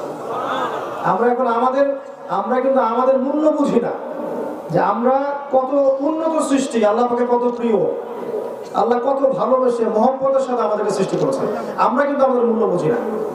যদি বুঝতাম যে আল্লাহ আমাদেরকে কত ভালোবাসে এবং আল্লাহ আমাদেরকে কি পরিমাণ গ্রহণ করতে চান, আমরা পশ্চিম গেল বেনামাজি থাকতাম না, বেরোজাদার থাকতাম না, আমরা আল্লাহর অবাধ্য হতাম না। একটা হাদিস মনে পড়লো বলি। একটা হাদিসে আল্লাহ রাসূল সাল্লাল্লাহু আলাইহি ওয়াসাল্লাম বলেছেন যে আল্লাহ পাকের কাছে 100 ভাগ রহমত ছিল, দয়া আছে। এই 100 ভাগ দয়ার 1 ভাগ দয়া বা রহমত আল্লাহ পাক এই বিশ্বের মধ্যে নাযিল করেছেন। এই 1 ভাগ মহব্বতের কারণে দেখেন আপনি প্রেমিকার জন্য কি করছেন। আপনি মাকে মহব্বত করেন, বাবাকে মহব্বত করেন, স্ত্রী সন্তানকে ভালোবাসেন। এমনকি দেখবেন একটা গাভী তার বাচ্চাকে চেটে পরিষ্কার করে না? ওই 1 ভাগ মহব্বতের কারণে। একদিন রাস্তায় চলতে গিয়ে দেখেছিলাম ফজর নামাজের পর যে কোন একটা গাড়ি সম্ভবত একটা কুকুরের বাচ্চাকে মেরে দিয়ে চলে গেছে। আর ওই কুকুরের মা যে সে রাস্তার পাশে দাঁড়িয়ে বসে আছে, বসে বসে তার চেহারাটা এত মায়াবী, এত বিষণ্ণ যে তার ছেলেটা এখানে মারা গেছে। এই যে মায়া, এটা কুকুরের বাচ্চার প্রতি কুকুরের মায়া, ওই 1 ভাগ রহমতের একটা অংশ। এই 1 ভাগ রহমত আল্লাহ পাক আমাদের সবার মধ্যে দিয়ে দিয়েছেন, আর বাকি 99 ভাগ রহমত আল্লাহ পাক রেখেছেন কিয়ামতের মাঠে। এই রহমত দিয়ে আদম সন্তানকে মাফ করে দিবেন ইনশাআল্লাহ। আমরা সেই আল্লাহকে ভুলে গেছি এখন। আমরা সেই আল্লাহর জন্য সালাত করতে চাই না, সে আল্লাহর জন্য যাকাত দেই না, সে আল্লাহর জন্য দ্বীনের জন্য আমরা কাজ করি না। আল্লাহর দ্বীন আল্লাহর জমিনে প্রতিষ্ঠা হোক সেই চেষ্টা করি না, বরং আল্লাহর দ্বীনের বিরোধিতা করার একটা ক্ষেত্র বাকি রাখি না। আমরা আল্লাহকে চিনতে পারি নাই। শোনেন, আল্লাহ পাক তো সেই সত্তা যিনি এখন জানেন যে আমাদের মধ্যে কে কে জান্নাতে যাবে, এখানে যারা বসে আছে, এবং মনে করেন আমাদের এখানকার মধ্যে এই ভাই জান্নাতে যাবেন, মনে করেন এই ভাই জান্নাতে যাওয়ার 1 কোটি বছর পরে তিনি কি করবেন আল্লাহ পাক এখনই জানেন সেটা। আমার কথা কি বুঝতে পারছেন? আর মনে করেন এখানকার মধ্যে কোনো এক ভাই জাহান্নামে যাবে, নাউযুবিল্লাহ। সে জাহান্নামে যাওয়ার কোটি কোটি বছর পর কি আযাব ভোগ করবে আল্লাহ পাক এখনই সেটা জানেন, রাইট নাও। আপনি কোন আল্লাহকে ভুলে গেছেন? আমি অনেক লেকচারে বলেছি, প্রায় বলি কথাটা, যে আল্লাহ পাক ছাড়া সত্যিকার অর্থে আমাদের আপন বলে কেউ নাই। আমাদের উপরের মহলে, নিচের মহলে, পরিবারে, সমাজে, আত্মীয় স্বজন, স্ত্রী সন্তান অনেকে আছে, সত্যিকার অর্থে আল্লাহর মতো আপন আমাদের কেউ নাই। এরা সবাই যদি আমাদেরকে ফিরিয়ে দেয়, আল্লাহ পাক আমাদেরকে ফেরাবেন না ইনশাআল্লাহ। তো সেই আল্লাহকে আপন করে নেন, ইনশাআল্লাহ পরকালে নাজাত পেয়ে যাবেন, দুনিয়াতেও সুখে থাকবেন। দেখবেন সবাই আপনাকে ছেড়ে চলে গেছে ঠিকই, আপনার মনে শান্তি যে আল্লাহ আমার সাথে আছে। সবাই আপনাকে ভুল বুঝছে, দেখবেন আল্লাহ আপনাকে প্রশান্তি দিবেন যে আমি তোমার সাথে আছি, কোন চিন্তা নাই। যাই হোক, আল্লাহ পাক ওই নূরের ফেরেশতাদের সামনে ওই মাটির আদমের সামনে নূরের ফেরেশতাদেরকে সিজদা করালেন। এখান থেকে আমাদের সম্মানটা বুঝতে পারছেন? কিসের কারণে সম্মানটা পেলাম? ফিজিক্যাল গঠনের কারণে? কিসের কারণে বলতো? জ্ঞানের কারণে। আল্লাহ বলেছেন সূরা আলাকের মধ্যে, আল্লামাল ইনসান মা লাম ইয়ালাম, আমি সেই জ্ঞান শিক্ষা দিয়েছি যে জ্ঞান মানুষ জানতো না। আমরা সৃষ্টিগতভাবে জ্ঞানী ছিলাম না, আল্লাহ তার জ্ঞান থেকে আমাদেরকে জ্ঞান দিয়েছেন, এবং বাই ডিএনএ এই জ্ঞানটা আমাদের মধ্যে ছড়িয়ে পড়েছে। এখন আদম আলাইহিস সালামকে বলা হলো জান্নাতে থাকো, তার সঙ্গীর প্রয়োজন ছিল। আল্লাহ পাক আদম থেকেই হাওয়াকে সৃষ্টি করলেন আলাইহিস সালাম। একটা শর্ত দিয়ে দিলেন। শর্তটা কি ছিল? ওয়ালা তাকরাবু হাযিহিশ শাজারা, এই গাছের কাছেও যাবে না। যেমন আল্লাহ অন্য সূরায় বলেছেন না, ওয়ালা তাকরাবু জিনা, জিনার ধার কাছেও যাবে না। একই রকম কথা, কিন্তু একই রকম। জিনার ধার কাছেও যাবে না, করবে না এমন না, ধার কাছেও যাবে না, এই গাছের কাছেও যাবে না। এখন আমরা যেগুলো নিয়ে ব্যস্ত, যে গাছটা কি ছিল ফলটা, তার স্বাদ কেমন ছিল, রং কেমন ছিল, এগুলো মোটেই গুরুত্বপূর্ণ বিষয় নয়। এখন যেমন আমরা এই উম্মার বড় বড় সমস্যাগুলোকে বাদ দিয়ে হাত কোথায় বাঁধবো, পায়ে পা লাগাবো কিনা, আমিন জোরে না আসতে, তারপরে হাত উঠাবো কিনা, অনেক বিষয় আছে না, এগুলো নিয়ে পড়ে আছি। যেমন বড় বড় ইস্যুগুলো বাদ, ইসলামের বিরোধী শক্তিদের উত্থান, তাদের সুদভিত্তিক অর্থনৈতিক সিস্টেম, তাদের মিডিয়া, তাদের প্রযুক্তি, তাদের ডমিনেশন, তাদের মনিটরিং সিস্টেম, মুসলিমদের বিভক্তি, মুসলিমদের কিলিংস, এগুলো সব বড় বড় বিষয়গুলো বাদ। ছোট ছোট বিষয়গুলো, পপকর্ন নিয়ে এখন ব্যস্ত হয়ে আছেন। ওইটাও একটা এরকম ইস্যু। ওই গাছটা কিসের গাছ ছিল, এই প্রশ্ন যে করবে, বলবেন এই প্রশ্নের উত্তর দেওয়ার দরকার নাই। মূল কথা হচ্ছে গাছের কাছেও যেও না। কিন্তু শয়তান যে সিজদা করে নাই, তার নাম কি? ইবলিস। সে কিন্তু জ্ঞানী ছিল, এবং এক পর্যায়ে সে ফেরেশতাদের সর্দারও হয়েছে। কিন্তু আবা ওয়াস্তাকবারা, জ্ঞানী হওয়া সত্ত্বেও সে উদ্ধত হয়েছে, অহংকার করেছে। আবা ওয়াস্তাকবারা ফাতাকুনা মিনাল কাফিরিন, সে কাফেরদের অন্তর্ভুক্ত হয়ে গেল। এখানে মনে রাখবেন, আমি যদি অনেক বড় ডিগ্রি সার্টিফিকেট অর্জন করি, আমার মধ্যে বিনয় না থাকে, অহংকার থাকে, এই জ্ঞান আমার পরকালে কোনো কাজে আসবে না। আমি যত বড় আলেম হই, আমি যত বড় দরবেশ হই, হ্যাঁ, হাফেজে কোরআন হই, কারি হই, মুহাদ্দিস, মুফাসসির যেই হই না কেন, মানুষ আমাকে অনেক বড় কিছু বলে ডাকে, ঠিক আছে, আবার ডক্টরেট হই, কেমব্রিজ, অক্সফোর্ড, হার্ভার্ড থেকে পড়ে এসেছি, কিন্তু আপনার ভিতরে যদি অহংকার থাকে, কেবল থাকে, তাহলে আপনার এই জ্ঞান আপনার কোনো কাজে আসবে না। ইবলিস জ্ঞানী ছিল, কিন্তু অহংকারের কারণে আল্লাহ পাক তাকে বের করে দিয়েছে। মনে রাখবেন, অহংকারটা কি? আল্লাহ বলেছেন সেজদা করো, সে সেজদা করলো না, বরং বলল যে ফালাকতানি মিন নার ওয়া খালাকতাহু মিন তিন, আমাকে আগুন দিয়ে সৃষ্টি করেছো, তাকে মাটি দিয়ে সৃষ্টি করেছো। এই যে আল্লাহর বিধানের আনুগত্য না করা, নিজের বুঝটাকে শ্রেষ্ঠ মনে করা, এটাই তো অহংকার, এটাই অহংকার। এখন আমরা সেই অহংকার করছি না? করছি। আল্লাহ বোঝার তৌফিক দান করুন। এরপর আল্লাহ পাক পরীক্ষা নিলেন, কারণ আল্লাহ পাক আগেই জানতেন এগুলো হবে, তাই না? তারা ফল খেয়ে ফেললেন। এখানে খেয়াল করে দেখেন, দুজনেই কিন্তু আদেশ অমান্য করেছেন, ইবলিসও এবং আদম আলাইহিস সালামও। কিন্তু পার্থক্যটা কোথায়? আদম আলাইহিস সালাম যখন ভুল বুঝতে পেরেছেন, সাথে সাথে ইউটার্ন করে আল্লাহর কাছে ফিরে এসেছেন, তওবা করেছেন, আল্লাহকে বলেছেন রব্বানা যালামনা আনফুসানা ওয়া ইল্লাম তাগফির লানা ওয়া তারহামনা লানাকুনান্না মিনাল খাসিরিন। হে আল্লাহ, আমরা জুলুম করেছি নিজেদের নফসের উপরে, আপনি যদি আমাদেরকে মাফ না করেন আমরা ক্ষতিগ্রস্তদের অন্তর্ভুক্ত হয়ে যাব। আল্লাহ পাক মাফ করে দিয়েছেন, যখনই তিনি তওবা করেছেন আল্লাহ পাক মাফ করে দিয়েছেন। ইবলিস কিন্তু তওবা করেনি, এই পার্থক্য। এবার তওবা কবুল করার পরে, এই জায়গাগুলো একটু ভালো করে বোঝেন, তওবা কবুল করার পরেও আল্লাহ পাক কিন্তু আর জান্নাতে থাকতে দিলেন না, তাই না? এবার সেখান থেকে নামিয়ে দিলেন এই পৃথিবীতে। সূরা বাকারার 38 এবং 39 নম্বর আয়াতগুলো পড়ে দেখবেন। এখানে একটা আপনি মূলনীতি পাবেন। আল্লাহ নামিয়ে দিচ্ছেন আর বলছেন যে তোমরা উভয়েই নেমে যাও, তোমরা উভয়েই পৃথিবীতে নেমে যাও। ফাইম্মা ইয়াতিয়ান্নাকুম মিন্নি হুদান, তোমাদের কাছে আমার পক্ষ থেকে হেদায়েত আসবে। টাইম টু টাইম হেদায়েত আমার পক্ষ থেকে আসবে, আসমানি কিতাব, নবী রাসূল আসবেন। ফামান তাবিআ হুদায়া, যারা আমার হেদায়েত মেনে চলবে, ফালা খাউফুন আলাইহিম ওয়ালা হুম ইয়াহজানুন, তাদের কোনো ভয়ও থাকবে না, কোনো দুশ্চিন্তাও থাকবে না। ঠিক আছে কথা? আচ্ছা, এই সুন্নাত চলে আসছে না? প্রত্যেক যুগে যুগে আল্লাহ পাক আসমানি কিতাব পাঠাচ্ছেন না, নবী রাসূল পাঠিয়েছেন না, সর্বশেষ নবী মুহাম্মদ সাল্লাল্লাহু আলাইহি ওয়াসাল্লাম পর্যন্ত পাঠিয়েছেন। এটা একটা সূত্র। এরপরে আল্লাহ পাক বলেছেন ওয়াল্লাযীনা কাফারু ওয়া কাযযাবু বিআয়াতিনা, কিন্তু মনে রাখবে যারা হেদায়েত আসার পরেও আমার আয়াতকে অস্বীকার করবে, মিথ্যা প্রতিপন্ন করবে, ফাউলাইকা আসহাবুন নার, এরা হবে জাহান্নামের অধিবাসী। হুম ফিহা খালিদুন, তারা সেখানে চিরস্থায়ী হবে। এই হচ্ছে কোরআনের সহজ সরল একটা জীবন দর্শন।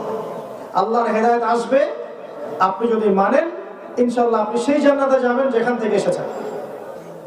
যদি না মানেন, আল্লাহ বলেছেন চিরস্থায়ী জাহান্নামে দিবেন ইবলিসের সাথে, এবং সেখানে আপনি চিরস্থায়ী হবেন, কেউ আপনাকে বাঁচাতে আসবে না। এই হলো সহজ সরল জীবন দর্শন। যত তত্ত্ব উপাত্ত দর্শন বিজ্ঞানী খাটান না কেন, এর চেয়ে সহজ সরল কোনো জীবন দর্শন নেই। এটাই চূড়ান্ত, এর বাইরে কিছু নাই। এবার পৃথিবীতে আসা হলো, আসার পরে প্রথম দুর্ঘটনা কি ঘটলো? হাবিল আর কাবিলের ঘটনা মনে আছে? ভাই ভাইকে হত্যা করেছিল। কোন ভাই হত্যা করেছিল?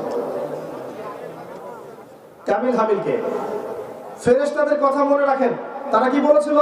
তারা পৃথিবীতে যাবে এবং রক্তপাত ঘটাবে, ফাসাদ সৃষ্টি করবে। মিলছে? মিলছে। দেখেন এবার আল্লাহ পাক কাবিলকে জাহান্নামে দিলেন, আর হাবিল ইনশাআল্লাহ জান্নাতে যাবে। মনে রাখবেন নবী সাল্লাল্লাহু আলাইহি ওয়াসাল্লাম বলেছেন পৃথিবীতে যত হত্যাকাণ্ড হবে প্রত্যেকটা খুনের পাপের একটা অংশ কাবিলের আমলনামায় যুক্ত করা হবে, কারণ সেই প্রথম পৃথিবীতে এই হত্যাকাণ্ড সূচনা করেছিল। এটা বলে গুনাহে জারিয়া। সাদকায়ে জারিয়া যেমন আছে, গুনাহে জারিয়াও আছে। আপনি একটা মসজিদ করে দেন, যত মানুষ নামাজ পড়বে ইনশাআল্লাহ আপনি নেকি পাবেন। আপনি একটা সিনেমা হল করেন, যত মানুষ নোংরা সিনেমা দেখবে সমস্ত গুনাহ আপনি পাবেন। চয়েস ইজ ইয়োর্স, আপনার চয়েস। এবার তারপরের যুগে আসেন নূহ আলাইহিস সালাম। আমি একটা বিষয় বলতে যাচ্ছি যে আপনাকে আমি যুগে যুগে আল্লাহ পাকের সুন্নাত দেখাবো, যুগে যুগে আল্লাহ সুন্নাত দেখাচ্ছে আপনাকে। নূহ আলাইহিস সালামের যুগে আসেন, 950 বছর তিনি দাওয়াত দিয়েছেন। কত বছর? 950 বছর, 9টা শতাব্দী মানুষকে দাওয়াত দিয়েছেন। এত লম্বা হায়াত আল্লাহ পাক দিয়েছিলেন তাকে। অল্প কিছু কিছু মানুষ ইসলাম কবুল করেছিল, যাদেরকে নিয়ে তিনি নৌযানে করে সফর করেছেন। বাকিদেরকে আল্লাহ বাকি করেছেন তুফান দিয়ে, প্লাবন দিয়ে একদম ডুবিয়ে দিয়েছেন, দেন নাই? আল্লাহর সুন্নাত, ওই আয়াতটা মনে রাখেন, যারা আমার বিধান মেনে চলবে নাজাত পাবে, মেনে চলবে না পৃথিবীতে লাঞ্ছিত হবে, পরকালে জাহান্নামে যাবে। এই আয়াতটা মনে রাখেন। এবার নূহ আলাইহিস সালামের যুগে চলে আসেন, দেখেন যারা তার প্রতি ঈমান এনেছে আল্লাহ পাক তাদেরকে পার করে দিয়েছেন, দেন নাই?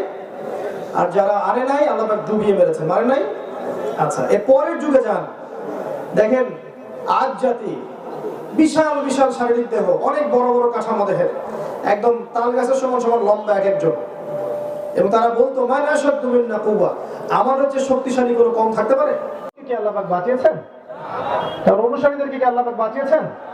ডুবিয়ে দিয়েছেন, শেষ করে দিয়েছেন। একই সুন্নাত, একই সুন্নাত। যান মুসার যুগে আলাইহিস সালাম, ফিরআউন পরাশক্তি তার কাছে আছে, এখনকার রাশিয়া, চায়না, এখনকার আমেরিকা, ব্রিটেন, ন্যাটোর মতো একদম পরাশক্তি, বিশাল ফোর্স। বনু ইসরাইলকে ধাওয়া করলো, আল্লাহ পাক সবগুলোকে এক জায়গায় একত্রিত করলেন লোহিত সাগরে, করে মুহূর্তের মধ্যে ডুবিয়ে মেরে দিলেন, মানে নাই? আর বনু ইসরাইলকে আল্লাহ পাক উদ্ধার করলেন না? একই সুন্নাত। আল্লাহর আদেশ মানবেন, আল্লাহ পাক দুনিয়াতে বাঁচাবেন, পরকালে বাঁচাবেন। মানবেন না, উভয় জায়গাতে ধ্বংস আছে। একটা কথা কিনা বলে দেই, ঠিক একই ভাবে যেভাবে আল্লাহ পাক ফিরআউনের এই বাহিনীকে একত্রিত করেছেন, করে ডুবিয়ে দিয়েছেন, ঠিক একই ভাবে আল্লাহ পাক আরো একবার এই বর্তমান বিশ্বের ফিরআউনদেরকে জেরুজালেমে একত্রিত করেছেন ডুবিয়ে দেওয়ার জন্য।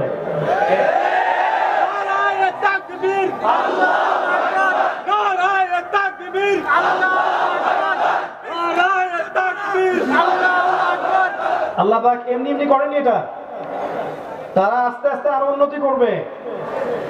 বিগত 70 বছর আগে তাদের কোনো রাষ্ট্র ছিল না, তাদের থাকার জায়গা ছিল না।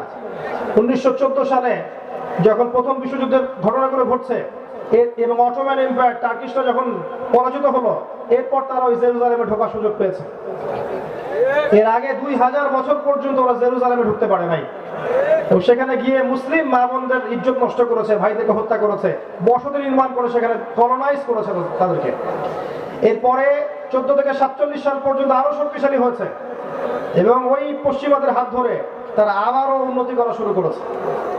আস্তে আস্তে আয়তন বাড়িয়েছে, আয়তন বাড়িয়েছে, অর্থনৈতিক সমৃদ্ধি করেছে, সমরাস্ত্র সমৃদ্ধি করেছে, ফোর্স তৈরি করেছে, পুরো ওয়ার্ল্ডকে তারা ডমিনেট করছে এখন। এবং 47 থেকে 2022 এই সালগুলো পর্যন্ত আরবদের কলিজার উপর বসেই তাদের সাথে ব্যাক টু ব্যাক অনেকগুলো যুদ্ধে তারা জয়লাভ করেছে। তারা বিশ্বের ব্যাংকিং সিস্টেম, পলিটিক্যাল সিস্টেম থেকে শুরু করে মিডিয়া, প্রযুক্তি, অস্ত্র, সমরাস্ত্র, এভরি সিঙ্গেল সেক্টর ওরা নিয়ন্ত্রণ করেছে এখন, সামনে আরো করবে। কারণ কি জানেন, এই বিগত 100 বছরে আমরা কি করেছিলাম জানেন? আমরা খোরমা আর জিলাপি খেয়েছি। আমরা জিলাপি, খোরমার হালুয়া খাওয়াতে বেশি ব্যস্ত ছিলাম, আর আমাদের আপোষের অভ্যন্তরীণ ট্রোনগলে বেশি ব্যস্ত ছিলাম। তুমি অমুক আর তুমি তমুক, তুমি সহিহ, তুমি জয়ীফ, তুমি ভালো, তুমি মন্দ, এই গীবত তহমতের সংস্কৃতি, আপোষে হিংসা বিদ্বেষের সংস্কৃতি, এগুলো করে করে আমরা সময় নষ্ট করেছি। এই সুযোগে তারা রাইজ করে ফেলেছে, এমন একটা জায়গায় ইসরায়েল চলে গেছে যে আপনি তাকে এখন ডমিনেট করতে পারবেন না, পারবেন না, এত সহজ না। আল্লাহ পাক তার রাসূলের মাধ্যমে জানিয়েছেন এটা আমাদেরকে, যে ওই জিউসরাই মাসিহুদ দাজ্জালকে ফলো করবে। কাকে ফলো করবে? ইস্পাহানের 70,000 ইহুদিও তাকে ফলো করবে। এটা হাদিসের পাতায় লেখা আছে যে দাজ্জাল যখন বের হবে মানুষের রূপে, বের হয়ে সে সারা বিশ্ব শাসন করবে, তখন জিউসরা ওকে ফলো করবে। এরপর আল্লাহ পাক এই মাসিহুদ দাজ্জালকে হত্যা করানোর জন্য ঈসা আলাইহিস সালামকে আবারও পাঠাবেন। এই ঈসা আলাইহিস সালামের হাতে তার নিহত হওয়া লেখা আছে, তার আগ পর্যন্ত একে মারতে পারবেন না। কোথায় লেখা আছে? প্যালেস্টাইনের বাবে লুদ নামে একটা জায়গা আছে, এখানে সে নিহত হবে, এটা বলে দেয়া আছে হাদিসের মধ্যে। তো ও এই যে বিগত 70 বছর এই যে উন্নতি করেছে, রাইজ করেছে, এটা আমাদের গাফলতির ফল।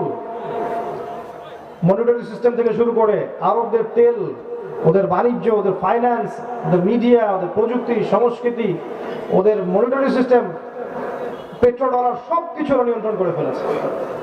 আমরা জিলাপি খাচ্ছিলাম, খোরমা খাচ্ছিলাম, আর আপোষে মারামারি করছিলাম। তবে এতটুকু এনশিওর করতে চাই, হতাশ হবেন না, এতটুকু মেনশন করতে চাই, আল্লাহ পাক যেভাবে ফেরাউনের দলবলকে লোহিত সাগরে একত্রিত করেছিলেন, ঠিক একই সুন্নাহ আল্লাহ সেখানে করছেন। এমন একটা হাদিস আছে, লা তুকাতিলুল ইয়াহুদ, আল্লাহ পাক বলেছেন, আল্লাহ রাসূল সাল্লাল্লাহু আলাইহি ওয়াসাল্লাম বলেছেন, শেষ জামানা যখন আসবে, এটা কত সালে আসবে আমি জানি না, সাল জিজ্ঞেস করবেন না, আসবে এক সময়, আল্লাহ ভালো জানেন কবে আসবে, তখন আমরা থাকবো কিনা আমরা জানি না। তো ওই জামানায় লা তুকাতিলুল ইয়াহুদ, তোমরা অবশ্যই ইহুদদের সাথে যুদ্ধ করবে। এমনকি যদি কোনো ইহুদের সৈন্য পাথরের পিছনে লুকায়, ওই পাথর কথা বলা শুরু করবে, ইয়া মুসলিম, হে মুসলিম, ইন্না ওয়ারা আল ইয়াহুদ, আমার পিছনে ইহুদি আছে, তাআল ফাকতুল, আসো তাকে হত্যা করো। এই কথা এটা হতে যাচ্ছে। বিশ্ব আরো শতাব্দীর পর শতাব্দী জুড়ে এভাবেই থাকবে এমন নয়, এই বিশ্বটা ধ্বংসের দিকে যাচ্ছে। আপনাকে পশ্চিমারা বোঝাবে এখন পৃথিবীতে আছেন, কয়দিন পর চাঁদে থাকবেন, তারপর মঙ্গলে থাকবেন, তারপর ওখানে থাকবেন, এটা বুঝাবে। আসলে এগুলো বোগাস, এগুলো সঠিক নয়, বরং কিয়ামত হবে এটাই সঠিক। দিন দিন টাইম শেষ হয়ে যাবে এবং কিয়ামত হবে এটাই সঠিক। ওদেরকে একত্রিত করে যখন ধ্বংস করা হবে, তারপর ঈসা ইবনে মারিয়াম, ঈসা আলাইহিস সালাম ওই জেরুজালেম থেকেই পুরো বিশ্বব্যাপী ইসলামী খেলাফা কায়েম করবে। তখন এরকম বিভক্তগুলো থাকবে না ইনশাআল্লাহ তাআলা, উম্মাহ ঐক্যবদ্ধ থাকবে ইনশাআল্লাহ, এবং দেখবেন নিবেদিত প্রাণ মুসলিমরা তখন জীবিত থাকবে ইনশাআল্লাহ। আল্লাহ পাক আগাছাদেরকে পরিষ্কার করে ফেলবে ইনশাআল্লাহ, এবং তিনি 40 বছর পর্যন্ত এই ওয়ার্ল্ড ওয়াইড ইসলামী খেলাফা বাস্তবায়িত রাখবেন। এরপরে মানুষ আবারও খারাপ হওয়া শুরু করবে, হাদিস এসেছে, এরপর মানুষ এমন ভাবে খারাপ হওয়া শুরু করবে যে রাস্তায় দাঁড়িয়ে দাঁড়িয়ে জেনা করবে, এবং ওদের সামনে একদিন পশ্চিম দিক থেকে সূর্য ওঠে, এই পৃথিবী ধ্বংস হয়ে যাবে। পৃথিবীটা ধ্বংসের দিকে যাচ্ছে। তবে একটা বিষয় আমি মনে করি যেটা হতে পারে সামনে, যে কয়দিন পর দেখবেন রাশিয়া বলবে ওই গ্রহটা আমার, আমেরিকা বলবে না ওই গ্রহটা আমার, চায়না বলবে ওই গ্রহ আমার, ন্যাটো বলবে ওই গ্রহ আমার। স্টার ওয়ার গ্রহ নিয়েও দেখবেন ঝগড়া লাগবে কয়দিন পরে, এবং মহাকাশ বাহিনী তারা গঠন করেছে অলরেডি, মহাকাশে যুদ্ধ করবে। ফিতনাময় বিশ্ব, আমি ওইদিকে পরে যাব, আগে জায়গাটা শেষ করে নেই। আমি দেখাচ্ছি যে আপনাকে প্রত্যেক যুগে যুগে, এই যে নূহ থেকে শুরু করে, নূহ, আদ, সামুদ, ইব্রাহিম, মুসা, ঈসা, মুহাম্মদ সাল্লাল্লাহু আলাইহি ওয়াসাল্লাম, প্রত্যেক যুগের আল্লাহর একটাই সুন্নাত, যে আপনি আমি যদি আল্লাহর বিধান মেনে চলি, আনুগত্য করি, আল্লাহ পাক দুনিয়াতে আমাদেরকে সফল করবেন, নাজাত দিবেন, পরকালেও ইনশাআল্লাহ জান্নাত দিবেন। যদি প্রত্যেক যুগে যুগে হেদায়েত আসার পরেও, দ্বীনের কথা কান পর্যন্ত আসার পরেও আমরা অজ্ঞ থাকি, মূল্যায়ন না করি, আল্লাহর অবাধ্য হই, রাসূলের অবাধ্য হই, কোনো সন্দেহ নেই আল্লাহ পাক দুনিয়াতেও আমাদেরকে ছাড়বেন না, পরকালেও আমাদেরকে ছাড়বেন না ইনশাআল্লাহ। এটাই চিরায়ত সুন্নাত। কোন পথে যেতে চান ডিসিশন আপনাদের, আল্লাহ পাক ফোর্স করবেন না, আল্লাহ পাক জবরদস্তি করবেন না, আপনাকে জোর করে মসজিদেও পাঠাবেন না, আল্লাহ পাক এগুলো করবেন না। সিদ্ধান্ত আমাদেরকে নিতে হবে আমরা কোন পথে যাব। এখন আমরা সবাই মুসলিম, আমরা সবাই চাই দিনের বিজয় হোক, দিন ভালো থাক, আমরা ইসলাম নিয়ে বাঁচি, শান্তিতে রাষ্ট্র চলুক, সমাজ চলুক, একটা ঐক্যবদ্ধ মুসলিম উম্মাহ হিসেবে আমরা চলি। কিন্তু এর জন্য কিছু বেসিক কাজের প্রয়োজন আছে, যে কাজগুলো যদি আমরা করতে না পারি তাহলে কোশ্চিন কালেও এগুলো সম্ভব হবে না।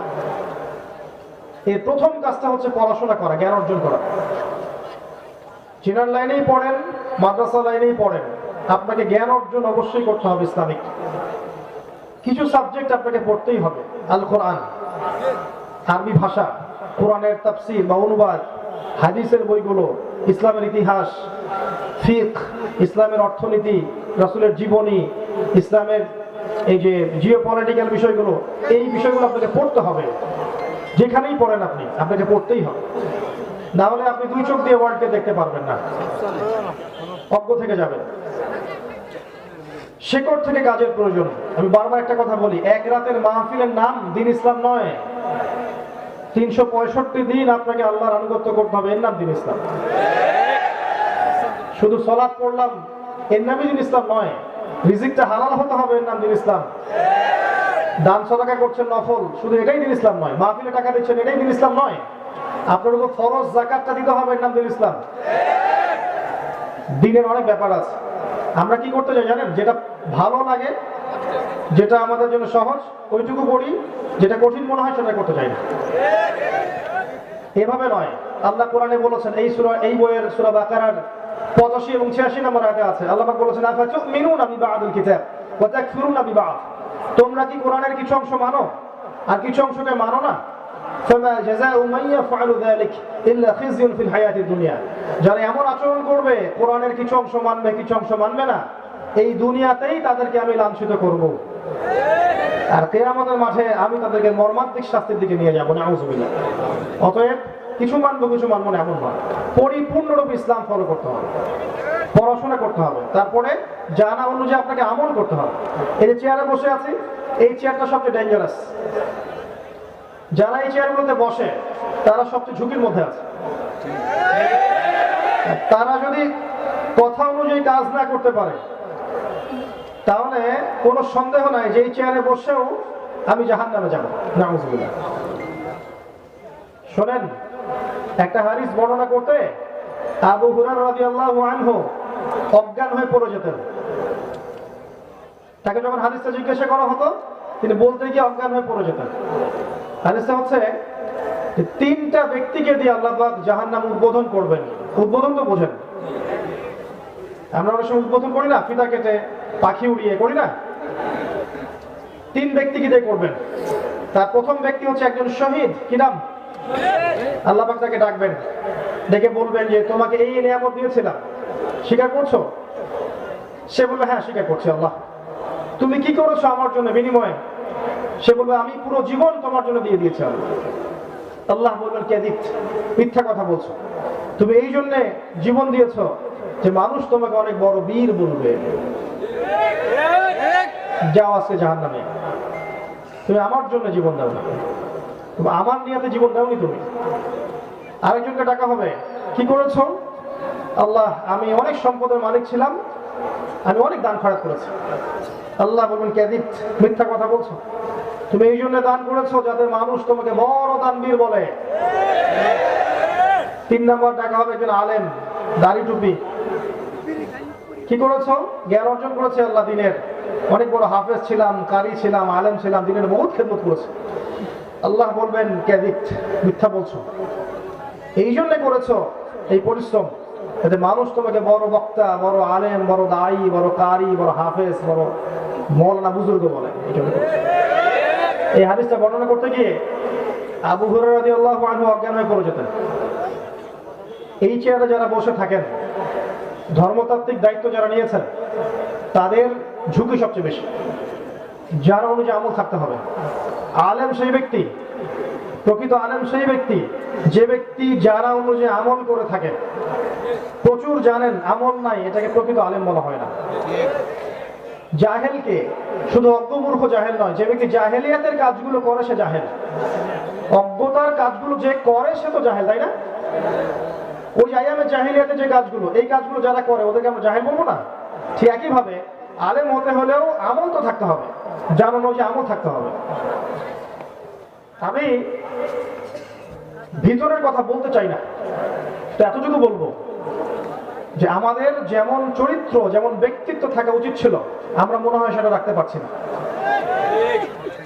যখন আমাদের মধ্যে দুনিয়ার প্রেম ঢুকে যাবে, দুনিয়ার প্রেম এবং আল্লাহ ছাড়া অন্যকে ভয় ঢুকে যাবে, তখন দেখবেন ইলম অর্জন করে আপনি হক কথা বলতে পারবেন না।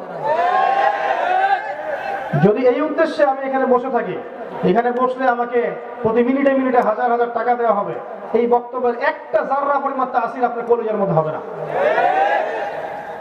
আর যা চলছে একে অপরের নামে গীবত, সমালোচনা, তহমত, হিংসা, রিয়া, শোডাউন, আইওয়াশ, এগুলোতে দ্বীন ইসলামের প্রকৃত খেদমত হচ্ছে না। আপনি খেয়াল করে দেখবেন, এমন এমন যারা বিজ্ঞ স্কলার, বিজ্ঞ আলেম, আল্লাহর খাস অনুগত বান্দা, তাদেরকে কখনো আপনি হয়তো ফেসবুকেও দেখেননি, ইউটিউবেও দেখেন নাই।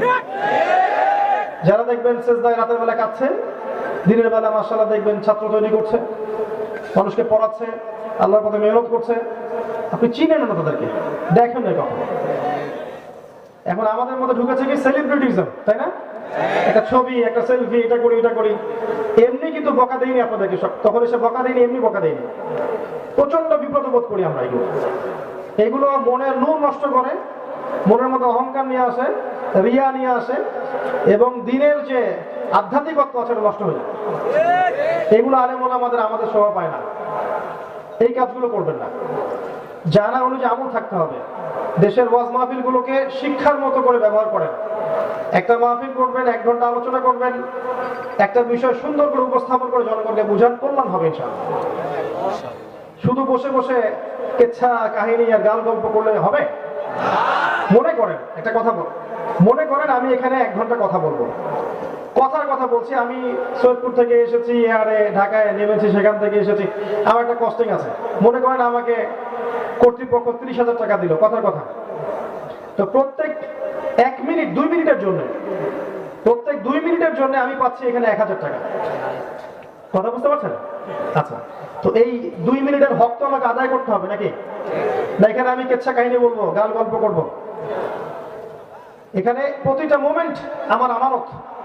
যদি আমি আমানতের খেয়ালত করি তো আল্লাহ পাক আমাকে ধরবে না? আমরা আমাদের আমানত রক্ষা করতে পারছি না। যারা পারছি তাদের সংখ্যা খুব কম, এবং দেখবেন দিন দিন ডে বাই ডে আপনি দেখবেন জমিন আস্তে আস্তে আস্তে আস্তে আলেম শূন্য হয়ে যাচ্ছে। এবং এইটা কিন্তু কিয়ামতের সাইন। আল্লাহ রাসূল সাল্লাল্লাহু আলাইহি ওয়াসাল্লাম বলেছেন, শেষ জামানায় আলেমদের সংখ্যা কমতে থাকবে, বক্তাদের সংখ্যা বাড়তে থাকবে, এবং জাহেলদেরকে মানুষ আলেম মনে করবে, তাদের কাছে ফতোয়া জিজ্ঞাসা করবে, তারা মানুষকে বিভ্রান্ত করবে। এগুলো আসছে। অতএব বিজ্ঞ আলেম ওলামা যারা আছেন তাদের কাছে গিয়ে দিন শিখবেন। আমরা বড়জন আপনাকে সঠিক একটা দিক নির্দেশনা দিতে পারি, এটা হালাল, এটা হারাম, এটা করে, এটা করেন না, আল্লাহর দিকে চলেন, সুদ খায় না, যেগুলো মুহকামাত এগুলো আমরা বলতে পারি। কিন্তু মুতাশাবিহাত ব্যাখ্যার অবকাশ রাখে যেগুলো, সেগুলো আপনাদেরকে ওলামায়ে কেরামের সোহবতে গিয়েই শিখতে হবে।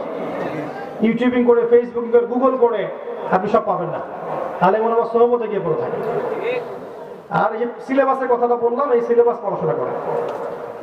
খুব ডিফিকাল্ট সময় চলছে এখন। এই যে অনলাইনের যুগ, ইহুদি খ্রিস্টানের মাধ্যমে এগুলো, কিন্তু ইহুদি খ্রিস্টানের প্ল্যাটফর্ম, এই প্ল্যাটফর্মগুলো ডেঞ্জারাস। একটা কথা বলবেন, দেখবেন কথার আগাও নাই, লেজও নাই, মাঝখানের অংশটুকু আছে, একটা থাম্বনেইল দেওয়া আছে যার সাথে বক্তব্যের আলোচনার কোনো মিল নাই, এবং ওই বক্তব্য দিয়ে দেখবেন তাকে বিতর্কিত করা হয়ে গেল। এই করে করে অনেক আলেমের ক্ষতিও করা হয়েছে, এবং ওই আলেমদের জায়গা কিন্তু আপনারা পূরণ করতে পারবেন না। পারবেন? পারবেন না। আর একটা বিষয় আছে সমস্যা আমাদের, অল্পতেই একজনকে মাথায় তুলে ফেলি, আবার খুব সামান্যতেই মাটিতে ছুঁড়ে ফেলে দিই। আমাদের জাতিগত সমস্যা আছে, আরো সমস্যা আছে। অতি উৎসাহ দেখাই, অতি আবেগ দেখাই।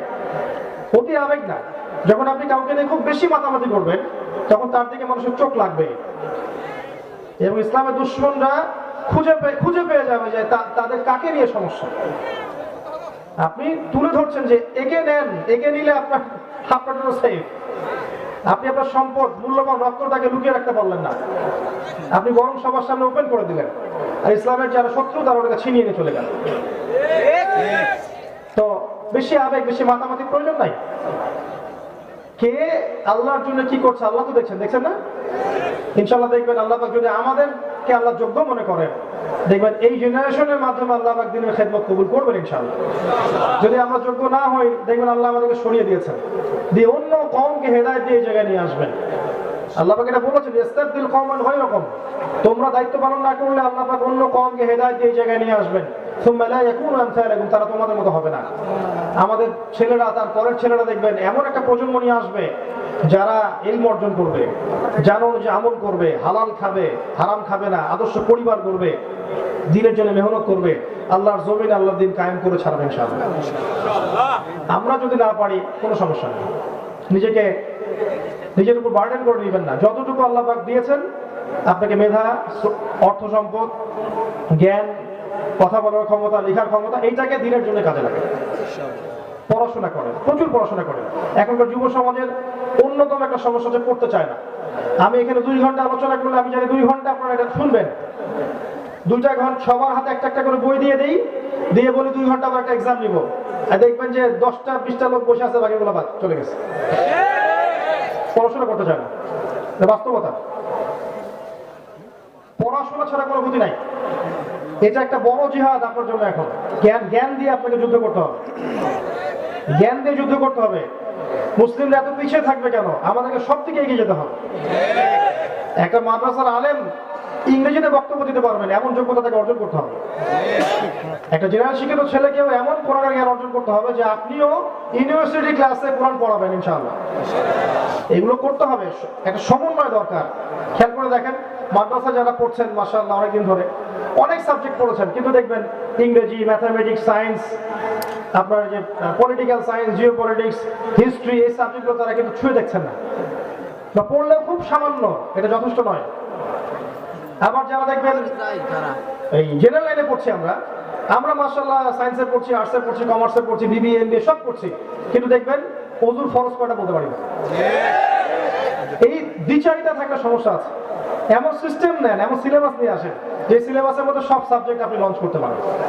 আপনি যদি নাও পারেন, পরবর্তী যে ছেলে মেয়েগুলো আছে ওদের জন্য স্কুল গড়ে তোলেন, মাদ্রাসা করেন, কলেজ করেন, এমন সিলেবাস দেন যাতে আমাদের বাচ্চারা ওইটা পায় যেটা আমরা পাইনি। এই কথাটা আমি কেন বলতে পারলাম? বিকজ আমি মাদ্রাসায় ঢুকেছি, মাদ্রাসার সমস্যা দেখেছি, আর জেনারেল লাইনে তো পড়েছি বিশ্ববিদ্যালয় পর্যন্ত, এখানকার সমস্যা দেখেছি। আমি আপনাকে আপনার ভাষায় বোঝাতে পারলাম জিনিসটা। এই যে মাহফিল, শোনেন, যদি এমন সিস্টেম করতে পারেন রাষ্ট্র থেকে, কিরকম যে বিসিএস পরীক্ষা হয় না, এরকম পরীক্ষা হবে, সিলেবাস প্রণয়ন করে দেওয়া হবে, সিলেবাসে কোরআন থাকবে, হাদিস থাকবে, ফিকহ থাকবে, ইসলামের হিস্ট্রি থাকবে, অর্থনীতি থাকবে, সব থাকবে, একই সাথে ইংরেজি, সায়েন্স, জিওপলিটিক্স, ইকোনমিক্স, এই সাবজেক্টগুলো থাকবে। একটা সুন্দর সাবজেক্টগুলোকে কেন্দ্র করে একটা সিলেবাস লঞ্চ করে বিসিএস স্টাইলে পরীক্ষা নেন, রিটেন নেন, আবার ভাইবা নেন, আবার রিটেন নেন, আবার ভাইবা নেন, ক্যাডারে বের করি না, ক্যাডার, বিসিএস ক্যাডারে বের করি না, এইভাবে আপনি সারা দেশে 100টা আলেম ক্যাডার বের করেন এবং রুল করে দেন এই 100টা আলেম সারা দেশব্যাপী দাওয়াতি কাজ করবে, কোনো মাহফিলে গিয়ে 1 টাকাও নিতে পারবে না, বরং তাদেরকে রাষ্ট্র থেকে ভাতা দিয়ে দেওয়া হবে।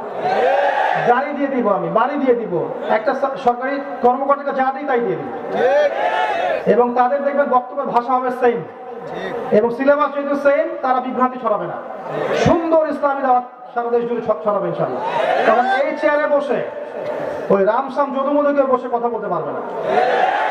এবং এই পরীক্ষাটা জেনারেল লাইনের এবং মাদ্রাসা সবার জন্য ওপেন করে দেন, যারা মাস্টার্স করেছে, যারা এদিকে দাওরা করেছে, সবার জন্য ওপেন করে দেন। তারপর দেখেন জ্ঞানের ক্ষেত্রে জেনারেলরা পিছিয়ে থাকবে না, ওরা উঠে আসবে ইনশাআল্লাহ। সিস্টেম লঞ্চ করতে হবে। এখানে দেখবেন এমন কিছু মাহফিল হয়েছে যেগুলো কমেডির মতো হয়েছে। আমি যে এটিএন, তারপরে যমুনা, অন্য কিছু চ্যানেলে দেখলাম, এক রিপোর্ট করেছে যে কমেডি, এখানে বসে বসে যে কথাগুলো জনগণের সাথে বলেছে, হাসিয়েছে, রং তামাশা করেছে, ওগুলোকে কাট কাট করে একটা রিপোর্ট করেছে। এগুলো দেখলে একটা সেকুলার মানুষ কি ইসলামের দিকে আগ্রহ পাবে? এগুলো দেখলে কি যারা একটু আধুনিক স্মার্ট মানুষ, তারা কি এগুলো দেখলে ইসলামের সম্পর্কে খারাপ ধারণা জন্মাবে না? এগুলো যে দায়ী কে হলো তাহলে? আমি দায়ী, আপনিও দায়ী। আপনিও তাদেরকে ডেকে এনে ওয়াজ শুনলেন কেন? আপনি কি জন্য এরকম জাহেলদেরকে নিয়ে এসে কথা শুনলেন? একটা ওয়াজের লেকচারে বসলো, বসে একটা গান শোনালো, একটা মানে ডিজের মতো রক সং করছে, আশ্চর্য বিষয়, মানে অবাক করা বিষয়। এটাকে দিনই মজলিস অন্য কিছু। এই জিনিসগুলো যদি চলতে থাকে তাহলে ডে বাই ডে দেখবেন ইসলাম সম্পর্কে কিছু মানুষের খারাপ ধারণা জন্মাবে। কিন্তু নবী সাল্লাল্লাহু আলাইহি ওয়াসাল্লামের কোন সাহাবী কি এমন করে দিন প্রচার করেছেন?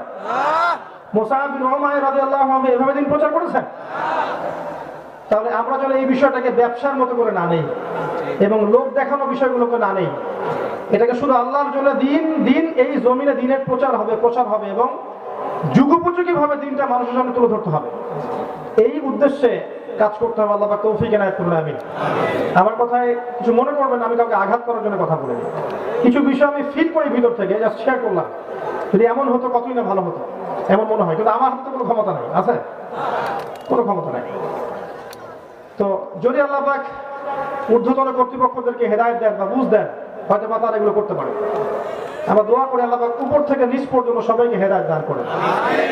আমি কারো মাঝে কোনো বিভক্তি দেখি না। আমার কাছে মনে হয় সবাই মুসলিম, সবাই আমরা ভাই। সবার মাঝখানে ভালো কিছু আছে, আপনি পাবেন, কিছু খারাপ পাবেন। খারাপগুলো ছেড়ে দেন, ভালোগুলো নিয়ে থাকেন। আমরা সমালোচনায় বেশি পটু, যে খারাপটা বেশি চর্চা করতে পছন্দ করি। কারণ মানুষের মধ্যে ভালো কিছু নাই, আমরা ভালো কিছু বলতে চাই না। এই কারণেই আল্লাহ পাক আমাদের উপর আযাব দিয়ে দেন। এগুলো অনেক সময় দেখা যায় আমাদের উপর আযাব হয়ে আসে, আমরা বুঝতে পারি না। আল্লাহ বোঝার তৌফিক এনায়েত করুন, আমিন। আমি আলোচনা গুটিয়ে নিচ্ছি। তো আমি এতক্ষণ যে কথাগুলো বললাম, কোরআন থেকে আপনাকে একটা জিনিস বোঝাতে চাইলাম যে প্রত্যেক যুগে যুগে আল্লাহর সুন্নত একই। এই যুগে আমরা কার উম্মত? মুহাম্মদ সাল্লাল্লাহু আলাইহি ওয়াসাল্লামের উম্মত। এই উম্মত যখন পৃথিবীতে এসেছে, ওই আয়ামে জাহিলিয়াতেও শিরক ছিল, সুদ ছিল, জেনা ছিল, ব্যভিচার ছিল, গোত্রীয় হানাহানি ছিল, নারীর অবমাননা ছিল, অনেক জাহিলিয়াত ছিল। মাত্র 23 বছরের ব্যবধানে, শেষ করছি শোনেন, মাত্র 23 বছরের ব্যবধানে তিনি ওই জাহিলি আরবকে পরিবর্তন করে সোনালী আরবে পরিণত করেছেন। করেন নাই? জাদু করেছিলেন নাকি? না। কি করেছেন তাহলে? 23 বছর পরে আরবের দিকে তাকান, ওখানে কোনো শিরক নাই, না কোনো বেদাত আছে, না হারাম আছে, না সুদ আছে, না জেনা আছে, না গোত্রীয় হানাহানি, কিচ্ছু না। সোনার একটা আরব। কিরকম করে হলো? তারা কোরআন এবং হাদিসের হকটা আদায় করেছেন। করেন নাই? আমরাও যদি এখন এই যুগে কোরআন এবং সুন্নাহর হকগুলো আদায় করি, ইনশাআল্লাহ তাআলা দেখবেন আপনি আগামী 20, 30, 40, 50 বছর পর হলেও এমন প্রজন্ম গড়ে উঠবে ইনশাআল্লাহ, দেখবেন যারা আল্লাহর জমিন, আল্লাহর দিন কায়েম করে ছাড়বে ইনশাআল্লাহ। কোরআন পড়তে শিখুন, আরবি ভাষা শেখেন, কোরআনের অনুবাদ শেখেন, নিয়মিত একপারা কোরআন তেলাওয়াত করেন, কোরআনটা বোঝেন, তাফসীর পড়েন, হাদিসের বইগুলো পড়েন, রাসূলের সিরাতগুলো পড়েন, প্রচুর পড়াশোনা করেন, জানা অনুযায়ী আমল করেন, হালাল খান, আদর্শ পরিবার গড়েন, মানুষের সৎ কাজের আদেশ করেন, অসৎ কাজ থেকে নিষেধ করেন, উম্মাহকে ঐক্যবদ্ধ করার চেষ্টা করেন, সকলের শুভাকাঙ্ক্ষী হন, কল্যাণকামী হন, শৈথিল্যতাবাদী হয়েন না, চরমপন্থী হয়েন না, উগ্র হয়েন না, মধ্যমপন্থী থাকেন। ইনশাআল্লাহ দেখবেন আমাদের ক্ষুদ্র ক্ষুদ্র প্রচেষ্টাগুলোর মধ্য দিয়ে ইসলাম এগিয়ে যাবে এবং এদেশ বাংলাদেশ মুসলিমদের একটা সুপার পাওয়ার হতে পারে ইনশাআল্লাহ আযজা ওয়া জাল। আল্লাহ পাক আমাদের সবাইকে এই বিষয়গুলো বোঝার তৌফিক এনায়েত করুন, আমিন। আকুলু কওলি হাযা আস্তাগফিরুল্লাহ লি ওয়া লাকুম ওয়া লিসাইরিল মুসলিমিন। বারাকাল্লাহু লানা ওয়া লাকুম বিল আয়াতিল হাকীম। ইন্নাহু তাআলা জাওয়াদুন কারীমুন রাউফুর রহিম।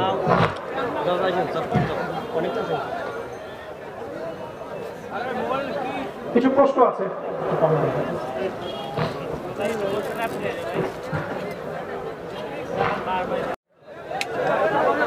বসেন সবাই।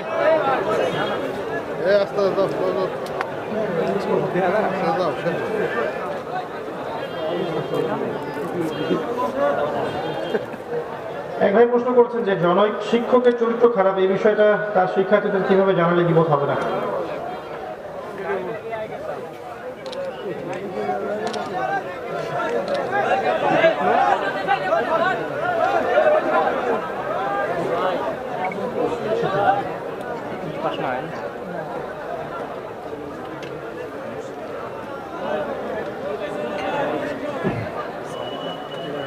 এটা আপনি জানাতে পারবেন, এটা গীবত হবে না ইনশাআল্লাহ।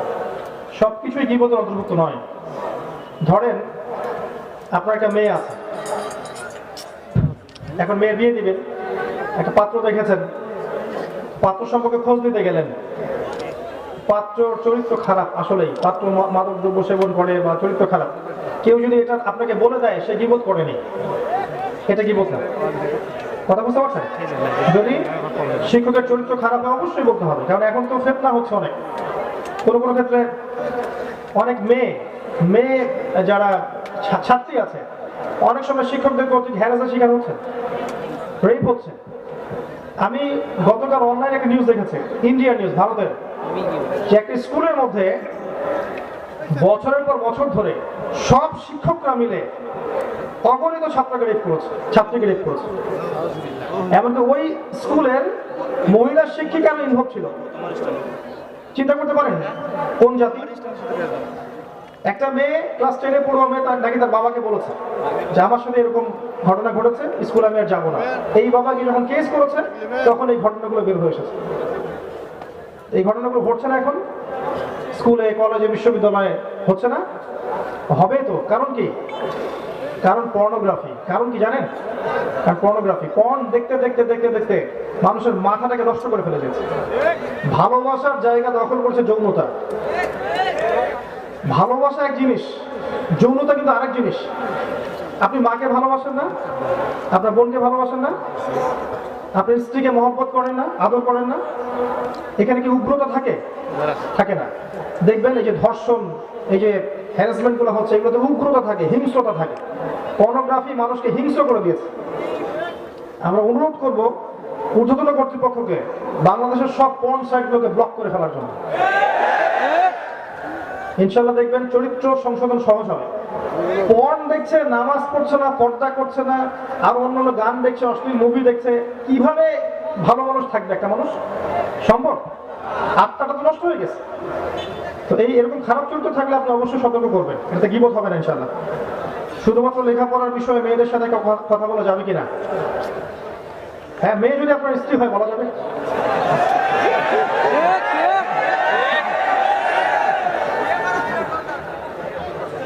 এই করতে করতে তো ইমান চলে গেল। প্রথমে কথা বলবেন, নোট চেঞ্জ করবেন। আমরা কি ভার্সিটিতে পড়ি নাই মনে করছেন? নোট এক্সচেঞ্জ করবেন। তারপরে কি হয়? নোটটা বাসার সামনে আসে নিয়ে যাইস, এই যে বাসার সামনে যাওয়া শুরু হলো। তারপরে দাঁড়ায় থাকবেন দেখার জন্য। তারপরে কোনো একদিন কফি খাইতে গেলেন, আবার যে গ্রুপ স্টাডি করেন মাঠের মধ্যে বসে, ছেলে মেয়ে একসাথে, মাশাআল্লাহ। আবার দেখা যায় ছেলে টিচার মেয়েদের ব্যাচ পড়াচ্ছে, আবার দেখা যায় মেয়ে টিচার ছেলেদের ব্যাচ পড়াচ্ছে।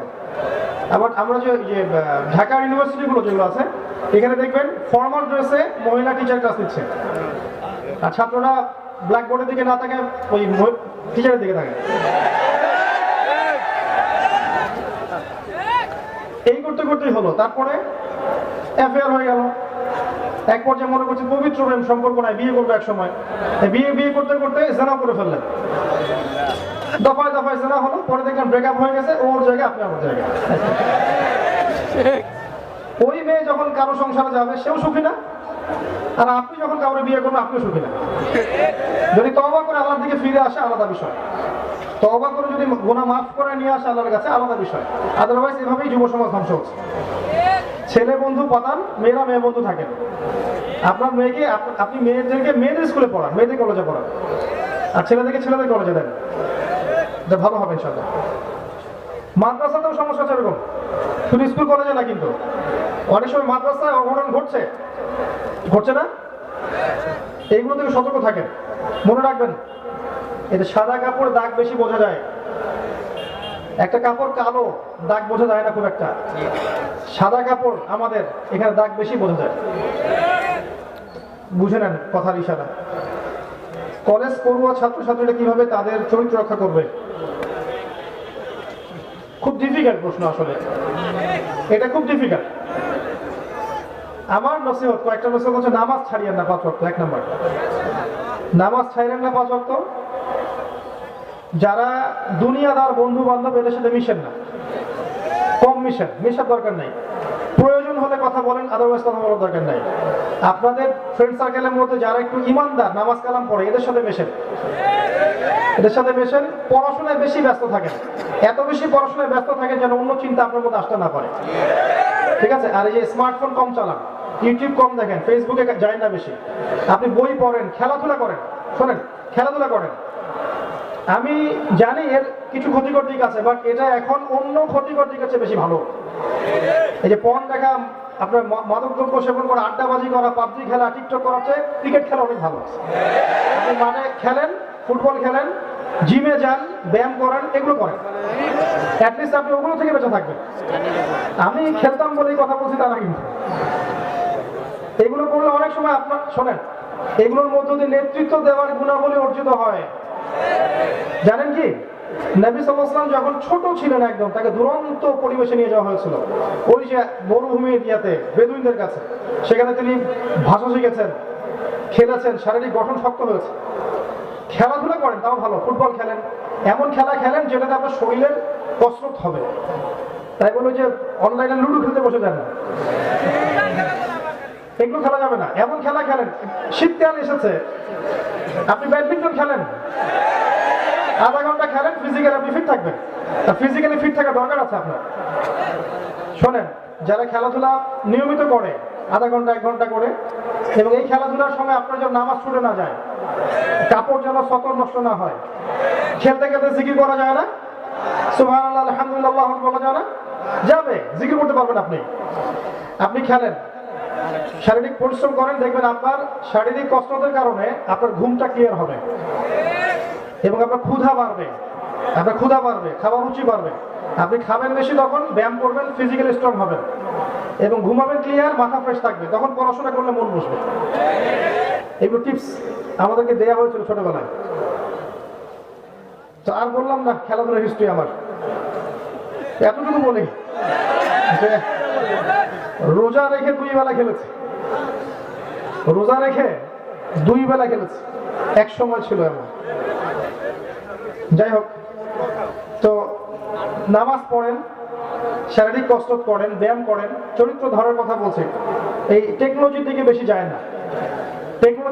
যায় না, আপনি কায়িক পরিশ্রম করেন, সাংসারিক দায়িত্ব নেওয়া শেখেন, বাজার করেন, বাবাকে সহযোগিতা করেন, মাকে সহযোগিতা, সাংসারিক দায়িত্ব পালন করেন। এরপর আপনি হালাল রিজিকের ব্যবস্থা করেন। যদি হালাল রিজিকের ব্যবস্থা হয়ে যায়, আপনি যদি প্রাপ্তবয়স্ক হয়ে থাকেন, বিয়ে করে ফেলেন, চরিত্র হেফাজত হবেন। বিয়ে দেয় না, এটা তো বাবা মার দোষ, প্রাপ্তবয়স্ক হয়ে গেলে হালাল রিজিকের সোর্স থাকলে বিয়ে দিলে চরিত্র হেফাজত হবে, ইনশাআল্লাহ হেফাজত হবে। এবং পিতামাতা থেকে বলছি, বিয়ে না দিলে আপনার ছেলে বড় হবে না, ম্যাচুরিটি আসবে না কিন্তু। আর আপনারা যারা মনে করছেন এটাই খুব মজার একটা বিষয়, করার পরে বুঝবেন যে লাইফ কাকে বলে। ঠিক আছে, করার পরে বুঝবেন যে জীবন কি জিনিস। মাঝে মাঝে মনে হবে আগেই ভালো ছিলাম। আচ্ছা, তারপরেও করতে হবে, কারণ এটা আপনার চরিত্রকে হেফাজত করবে। সাহাবীরা জিজ্ঞাসা করেছিলেন, ইয়া রাসূলুল্লাহ সাল্লাল্লাহু আলাইহি ওয়াসাল্লাম, আমরা স্ত্রীদের কাছে গেলেও কি নেকি পাবো? নবীজি বলেছেন, হ্যাঁ, যদি তুমি এই কাজটা অন্যায়ভাবে কারোর সাথে করতে, তোমার কি জেনা হতো না? সাহাবীরা বলেছেন, হ্যাঁ, জেনা হতো। তাহলে স্ত্রীর কাছে গেলেও তুমি নেকি পাবে। এটা চরিত্র পবিত্র করবে, ম্যাচুরিটি বাড়াবে। বয়স, সরকারি হিসেবে বয়সটা হয়ে যাওয়া জরুরি এবং রিজিকের সোর্স থাকা জরুরি। হালাল রিজিকের সোর্স না থাকলে বিয়ে করতে যায় না, ভালোবাসা জানালা দিয়ে পালাতেও পারে তখন। তবে এতটুকু এনশিওর করতে চাই আপনাকে, যদি কেউ চরিত্র হেফাজত করার জন্য প্রাপ্তবয়স্ক হওয়ার পরে বিয়ে করে, আল্লাহ রিজিকের ব্যবস্থা করে দিবেন ইনশাআল্লাহ। আর যেটা বলছি, নেককার মানুষদের সোহবতে থাকেন, বদকারদের সাথে থাকবেন না, এরা আপনাকে দুনিয়ামুখী করে ফেলবে। আপনি নেককার মানুষদের সাথে থাকেন, আল্লাহর পথে সময় দিবেন, নামাজে যাবেন, তালিম করবেন, ইসলামিক আদর্শের সাথে থাকেন, চরিত্র হেফাজতে থাকবে ইনশাআল্লাহ। এবং নিজের জীবনের টার্গেট ফিক্স করেন, আপনি রাষ্ট্রকে কি দিতে যাচ্ছেন, জাতিকে কি দিতে চান, উম্মাকে কি দিতে চান, একটা প্রজেক্ট লঞ্চ করেন, কাজে ব্যস্ত থাকেন, ইনশাআল্লাহ শয়তানি বিষয়গুলো মাথায় স্থান পাবে না। আল্লাহ তাআলা রাতকে বিশ্রামের জন্য দিয়েছেন, রাতে যদি আমরা ফ্রিল্যান্সিং করি গুনাহ হবে কিনা? রাতকে আল্লাহ তাআলা বিশ্রামের জন্য দিয়েছেন, এটা সঠিক, কোরআনে আছে এগুলো। রাতের একটা অংশ আপনি রেস্ট নেবেন। নবী সাল্লাল্লাহু আলাইহি ওয়াসাল্লাম যেটা করতেন, রাতের এক অংশ ঘুমাতেন, এক অংশ নামাজ পড়তেন, তাই না? এমন করতেন না? রাতকে 3 ভাগে ভাগ করতেন। প্রথম অংশ তো ওই যে এশা পর্যন্ত চলে যেত, তারপর একটু ঘুমাতেন, শেষের রাতে উঠে আবার ইবাদত করতেন। রাতের একটা অংশ আপনি ঘুমান, বাকি অংশে কাজ করলে কোনো সমস্যা নেই ইনশাআল্লাহ। তবে কাজটা হালাল কিনা সেটা একটা ব্যাপার। এই কাজটার মধ্যে যদি হারাম কিছু থাকে তাহলে করা যাবে না। 5 লাখ পুলিশ ভাইরা কিভাবে তাদের ঈমান ধরে রাখতে পারে? সুবহানাল্লাহ।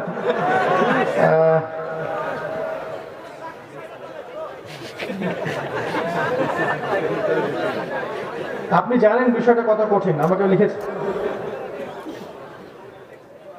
বিষয়টা কঠিন কিন্তু অসম্ভব নয়।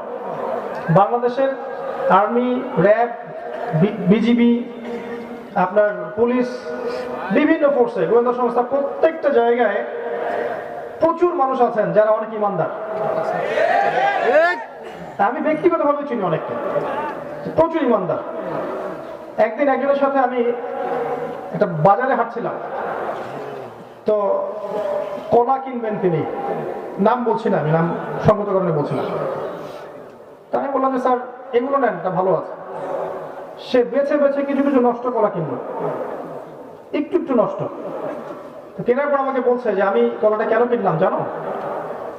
স্যার বলেন কি জন্য? যে এই কলাটা কেউ কিনবে না, এই বেচারার এই টাকাটা নষ্ট হবে, এটা চিন্তা করে আমি কলাগুলো কিনে ফেলছি। বলেন তো, দাড়ি টুপি নিয়ে আমি কখনো এই কাজটা করতে পারছি? অনেক মানুষ আছে ভাই, বাইরে থেকে দেখলে যেটা মনে হয় আসলে তো ব্যাপারটা এমন নয়। ভিতরে প্রচুর ইমানদার মানুষ আছে।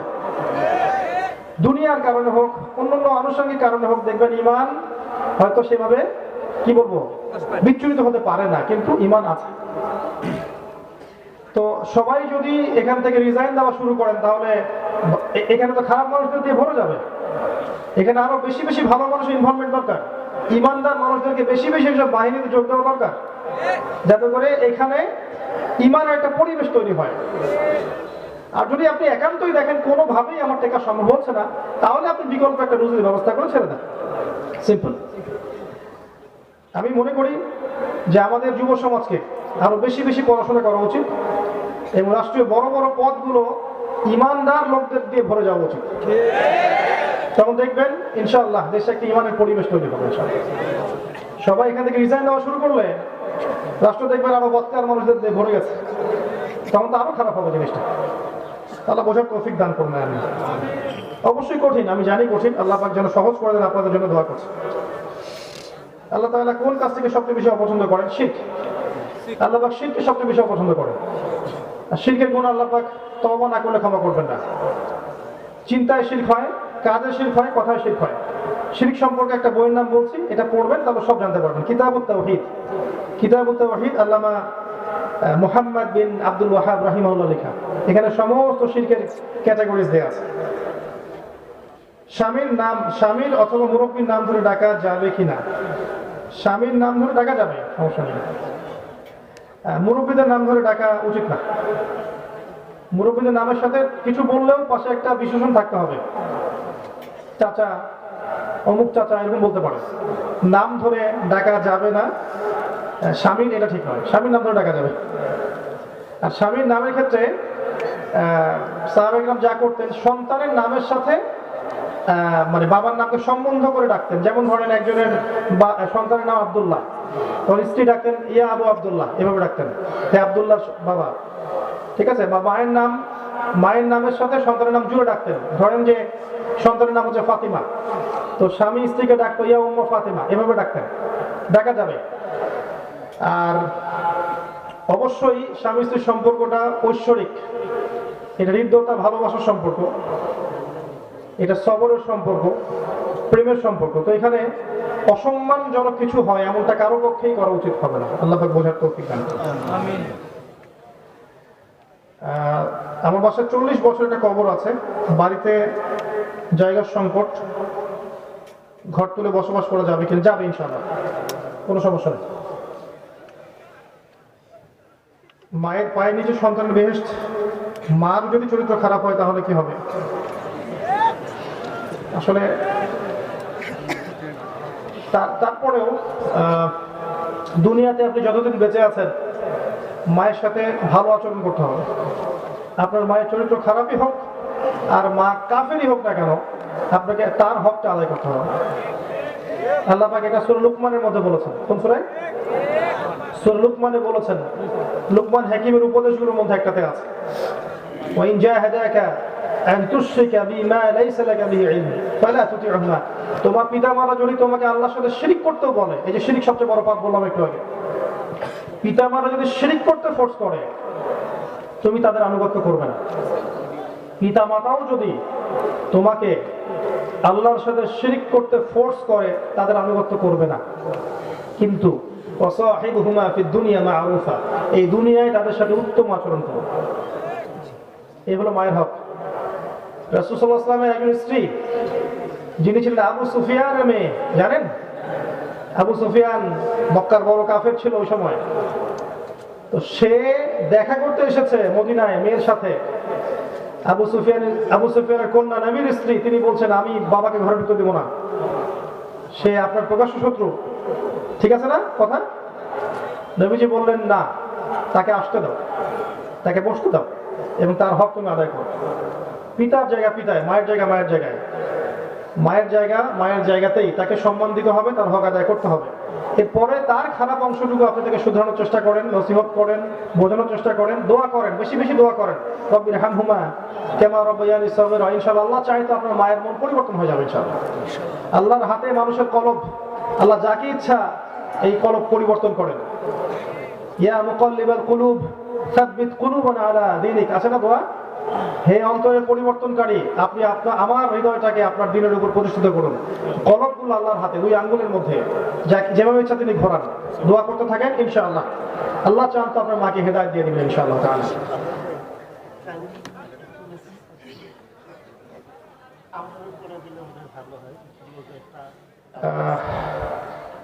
ভাইয়া, আমি আপনার সামনে বসে আছি, আমি আদনান ভাইয়ের কাছে তওবা করতে চাই। আমরা সবাই আল্লাহর কাছে তওবা করছি, আপনারা তওবা পড়ুন আমার সাথে। আস্তাগফিরুল্লাহ আল্লাযী লা ইলাহা ইল্লা হুয়াল হাইয়ুল কাইয়্যুম ওয়া আতুবু ইলাইহি। আস্তাগফিরুল্লাহ আল্লাযী লা ইলাহা ইল্লা হুয়াল হাইয়ুল কাইয়্যুম ওয়া আতুবু ইলাইহি। আস্তাগফিরুল্লাহ আল্লাযী লা ইলাহা ইল্লা হুয়াল হাইয়ুল কাইয়্যুম ওয়া আতুবু ইলাইহি। আরেকটা দোয়া পড়ছি আমরা, আপনার সাথে পড়ুন। আল্লাহুম্মা আনতা রাব্বি লা ইলাহা ইল্লা আনতা খালাকতানি আনা আবদুক ওয়া আনা আলা আহদিক ওয়া ওয়া'দিকা মাস্তাতা'ত আবুউ লাকা বিনি'মাতিকা আলাইয়া আবুউ লাকা বিনি'মাতিকা আলাইয়া وأبوء بذنبي فاغفر لي فإنه لا يغفر الذنوب إلا أنت। এই দোয়ার নাম হচ্ছে সাইয়্যিদুল ইস্তিগফার। যে ব্যক্তি এই দোয়াটা মাগরিবের পরে পড়বে, ফজর হওয়ার আগে যদি মারা যায় জান্নাতে চলে যাবে ইনশাআল্লাহ। আর যে ব্যক্তি ফজরের পরে পড়বে, মাগরিব হওয়ার আগে মারা যাবে, ইনশাআল্লাহ জান্নাতে চলে যাবে। একটা বইয়ের নাম বলে দিচ্ছি, হিসনুল মুসলিম। হিসনুল মুসলিম, এটার অ্যাপস পাওয়া যায়, গুগল প্লে স্টোরে আছে। এই বইয়ের মধ্যে সব দোয়া কালামগুলো দেওয়া আছে, আপনারা দেখে দেখে পড়ে নেবেন। আল্লাহ পাক তৌফিক দান করুন, আমিন। আমরা দোয়া করছি আল্লাহর কাছে এই মুহূর্তে, আল্লাহ পাক যেন আমাদের প্রত্যেকের জানে মানে হায়াতে রিজিকে বরকত দান করেন, আমিন। আমাদের মধ্যে যারা অসুস্থ আছে আল্লাহ পাক সবাইকে মাফ করে দিন, আমিন। আমাদেরকে আল্লাহ পাক তাওহীদের উপর থাকার তৌফিক দান করুন, সুন্নতের উপর থাকার তৌফিক দান করুন, হালাল রিজিকের ব্যবস্থা করে দিন, আদর্শ পরিবার গড়ে দিন। আমাদের পরবর্তী প্রজন্মকে আল্লাহ পাক ইসলামের জন্য কবুল করুন, যুব সমাজকে আল্লাহ পাক ইসলামের জন্য কবুল করুন। আল্লাহ পাক আমাদের মা বোনদেরকে হেদায়েত করুন, খাস পর্দায় থাকার তৌফিক এনায়েত করুন। আল্লাহ পাক আমাদের ঊর্ধ্বতন কর্তৃপক্ষদেরকে হেদায়েত করুন, দ্বীন ইসলামের জন্য কাজ করার তৌফিক দান করুন। আল্লাহ পাক আমাদের মধ্যে আপোষ ইখতিলাফ ভেদাভেদগুলো দূর করে দিন, হিংসা বিদ্বেষগুলোকে দূর করে দিন। আমাদেরকে এক উম্মাহ হওয়ার তৌফিক আল্লাহ পাক দান করুন। আল্লাহ রাব্বুল আলামিন দ্বীন ইসলামের জন্য আমাদের জানমাল সময় শ্রম ব্যয় করার তৌফিক এনায়েত করুন, আমিন। সুবহানাকা আল্লাহুম্মা ওয়া বিহামদিক আশহাদু আল লা ইলাহা ইল্লা আনতা আস্তাগফিরুকা ওয়া আতুবু ইলাইক। আসসালামু আলাইকুম ওয়া রাহমাতুল্লাহি ওয়া বারাকাতুহু।